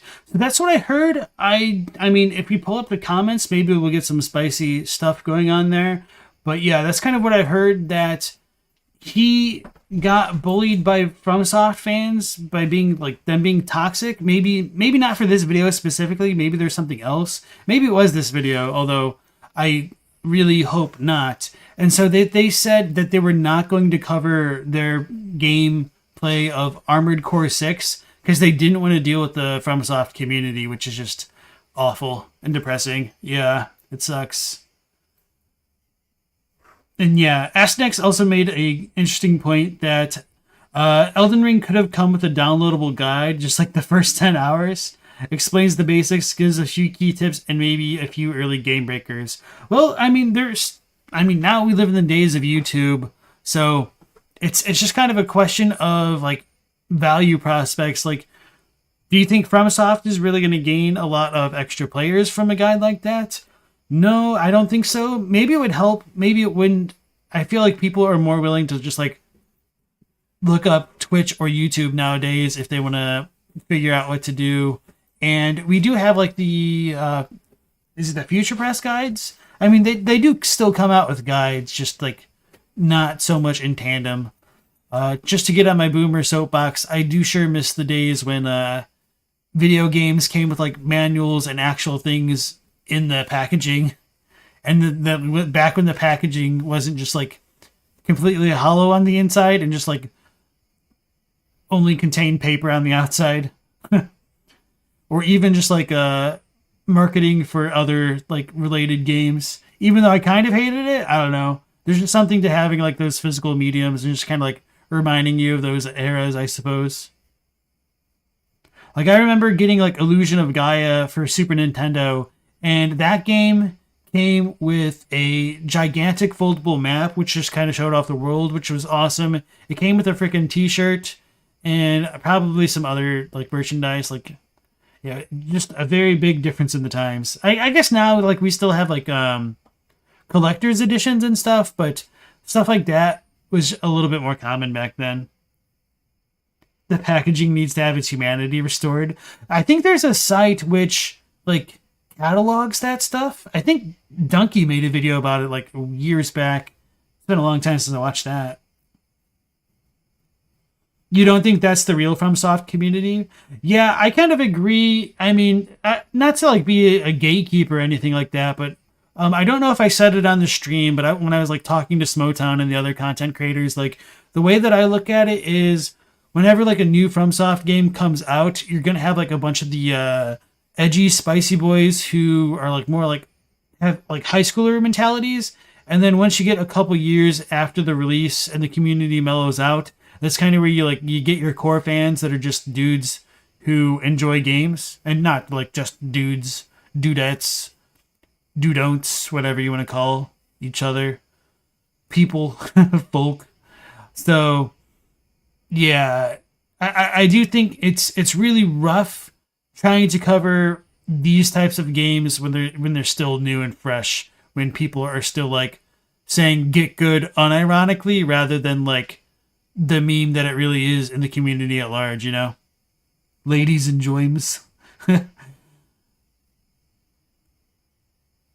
You wonder where your copy of the book is? You still have the game for Earthbound? Yeah, Earthbound in its guide. Yeah, some segments are too big to be renounced by the rest of the community, unfortunately. I mean, that's just kind of how it is. Just to, don't be terminally online. Which is, I mean, you can't really say that to a content creator, can you? So, yeah, it's just a really unfortunate situation from what I understand. But, all right, let's go back to the rest of the video. I'm not sure if he's going to say anything else after this, though.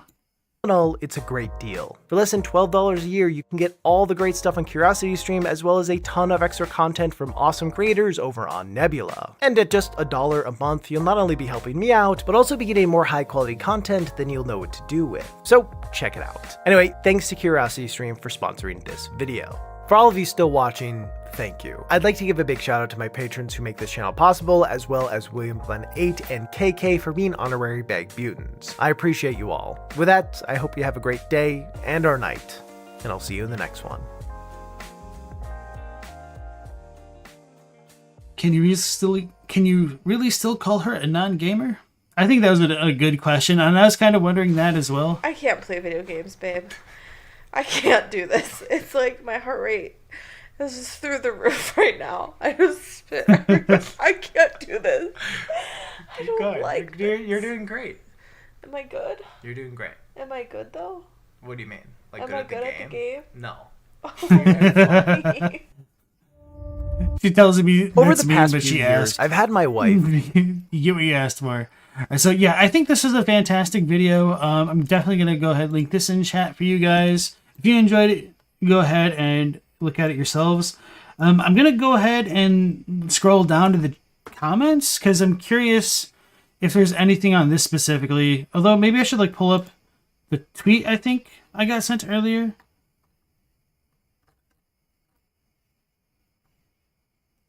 Mr. Gervais writes, oh, so maybe it's a different person.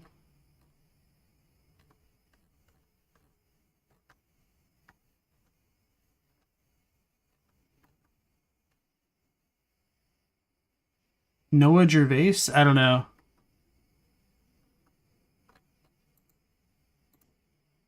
Gervais. So let me try to pull these up.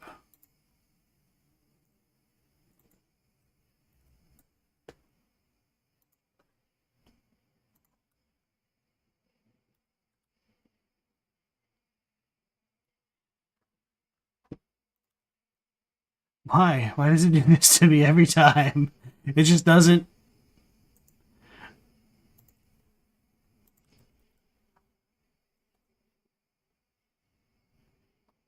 Alright. I'm the toxic gatekeeper now, boys. Skill no longer allowed, only cheese. So this is a comment from, I don't know when. When was this made? April 8th, 2022. The one thing I don't like about this video is the gatekeeping. Stuff like you need to use summons or struggling to beat a boss is boring. Let people enjoy the game how they do. There's so much gatekeeping in this anti-gatekeeping essay. It's looking like a frickin' Sen's Fortress over here.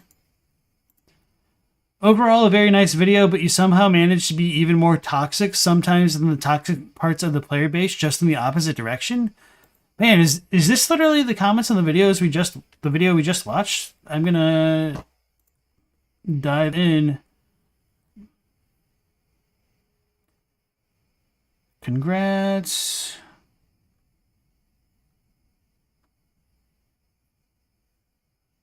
Maybe I should do like the newer ones. I don't know.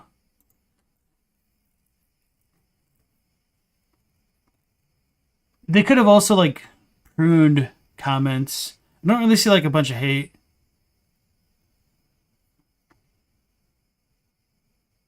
So I'll look into it a bit more, but nonetheless, I still think this is a very, very good video. Yeah, very wholesome so far, which is, you know, good. I'd much rather see this than like a bunch of hate. So maybe I was just confused at the subjects. I'll look into it. Noah made his own video. It's pretty long, though. Okay. He gets a lot of hate in all of his ones. Okay, so they're different. I didn't know if Rasputin is different from Noah Gervais. Okay, that kind of makes sense. So, let me... Who's the person that didn't want to cover Armored Core 6? Okay, so no, it was Noah Gervais doesn't want to cover Armored Core 6. Let's pull up the tweet there. I'm not covering Armored Core 6 because I'm busy, but I'm also not covering it because I'd rather be dipped in acid and have my eyelids cut off than ever interact with From Software fans again for any reason. How do I even like use Twitter? Like, are there like replies? I have no idea. I hate this website. Anyway, let's leave it. So, yeah, okay. I'll look into the Noah Gervais stuff a bit more, so I guess I was confused about this video. So it's all good. We'll figure it out maybe. That'll be it for tonight's stream. We will continue tomorrow. I'll try to figure out what I want to watch. Maybe we'll do the Centered Tarnished after all. But till then, I hope you all stay safe, and even beyond that, obviously. So take care. We'll be going live again at 10 p.m. Eastern Standard Time tomorrow. Make sure you give all these wonderful creators likes. Give me likes. Give yourselves likes. Pat yourselves on the back. And take care. Last Protagonist out.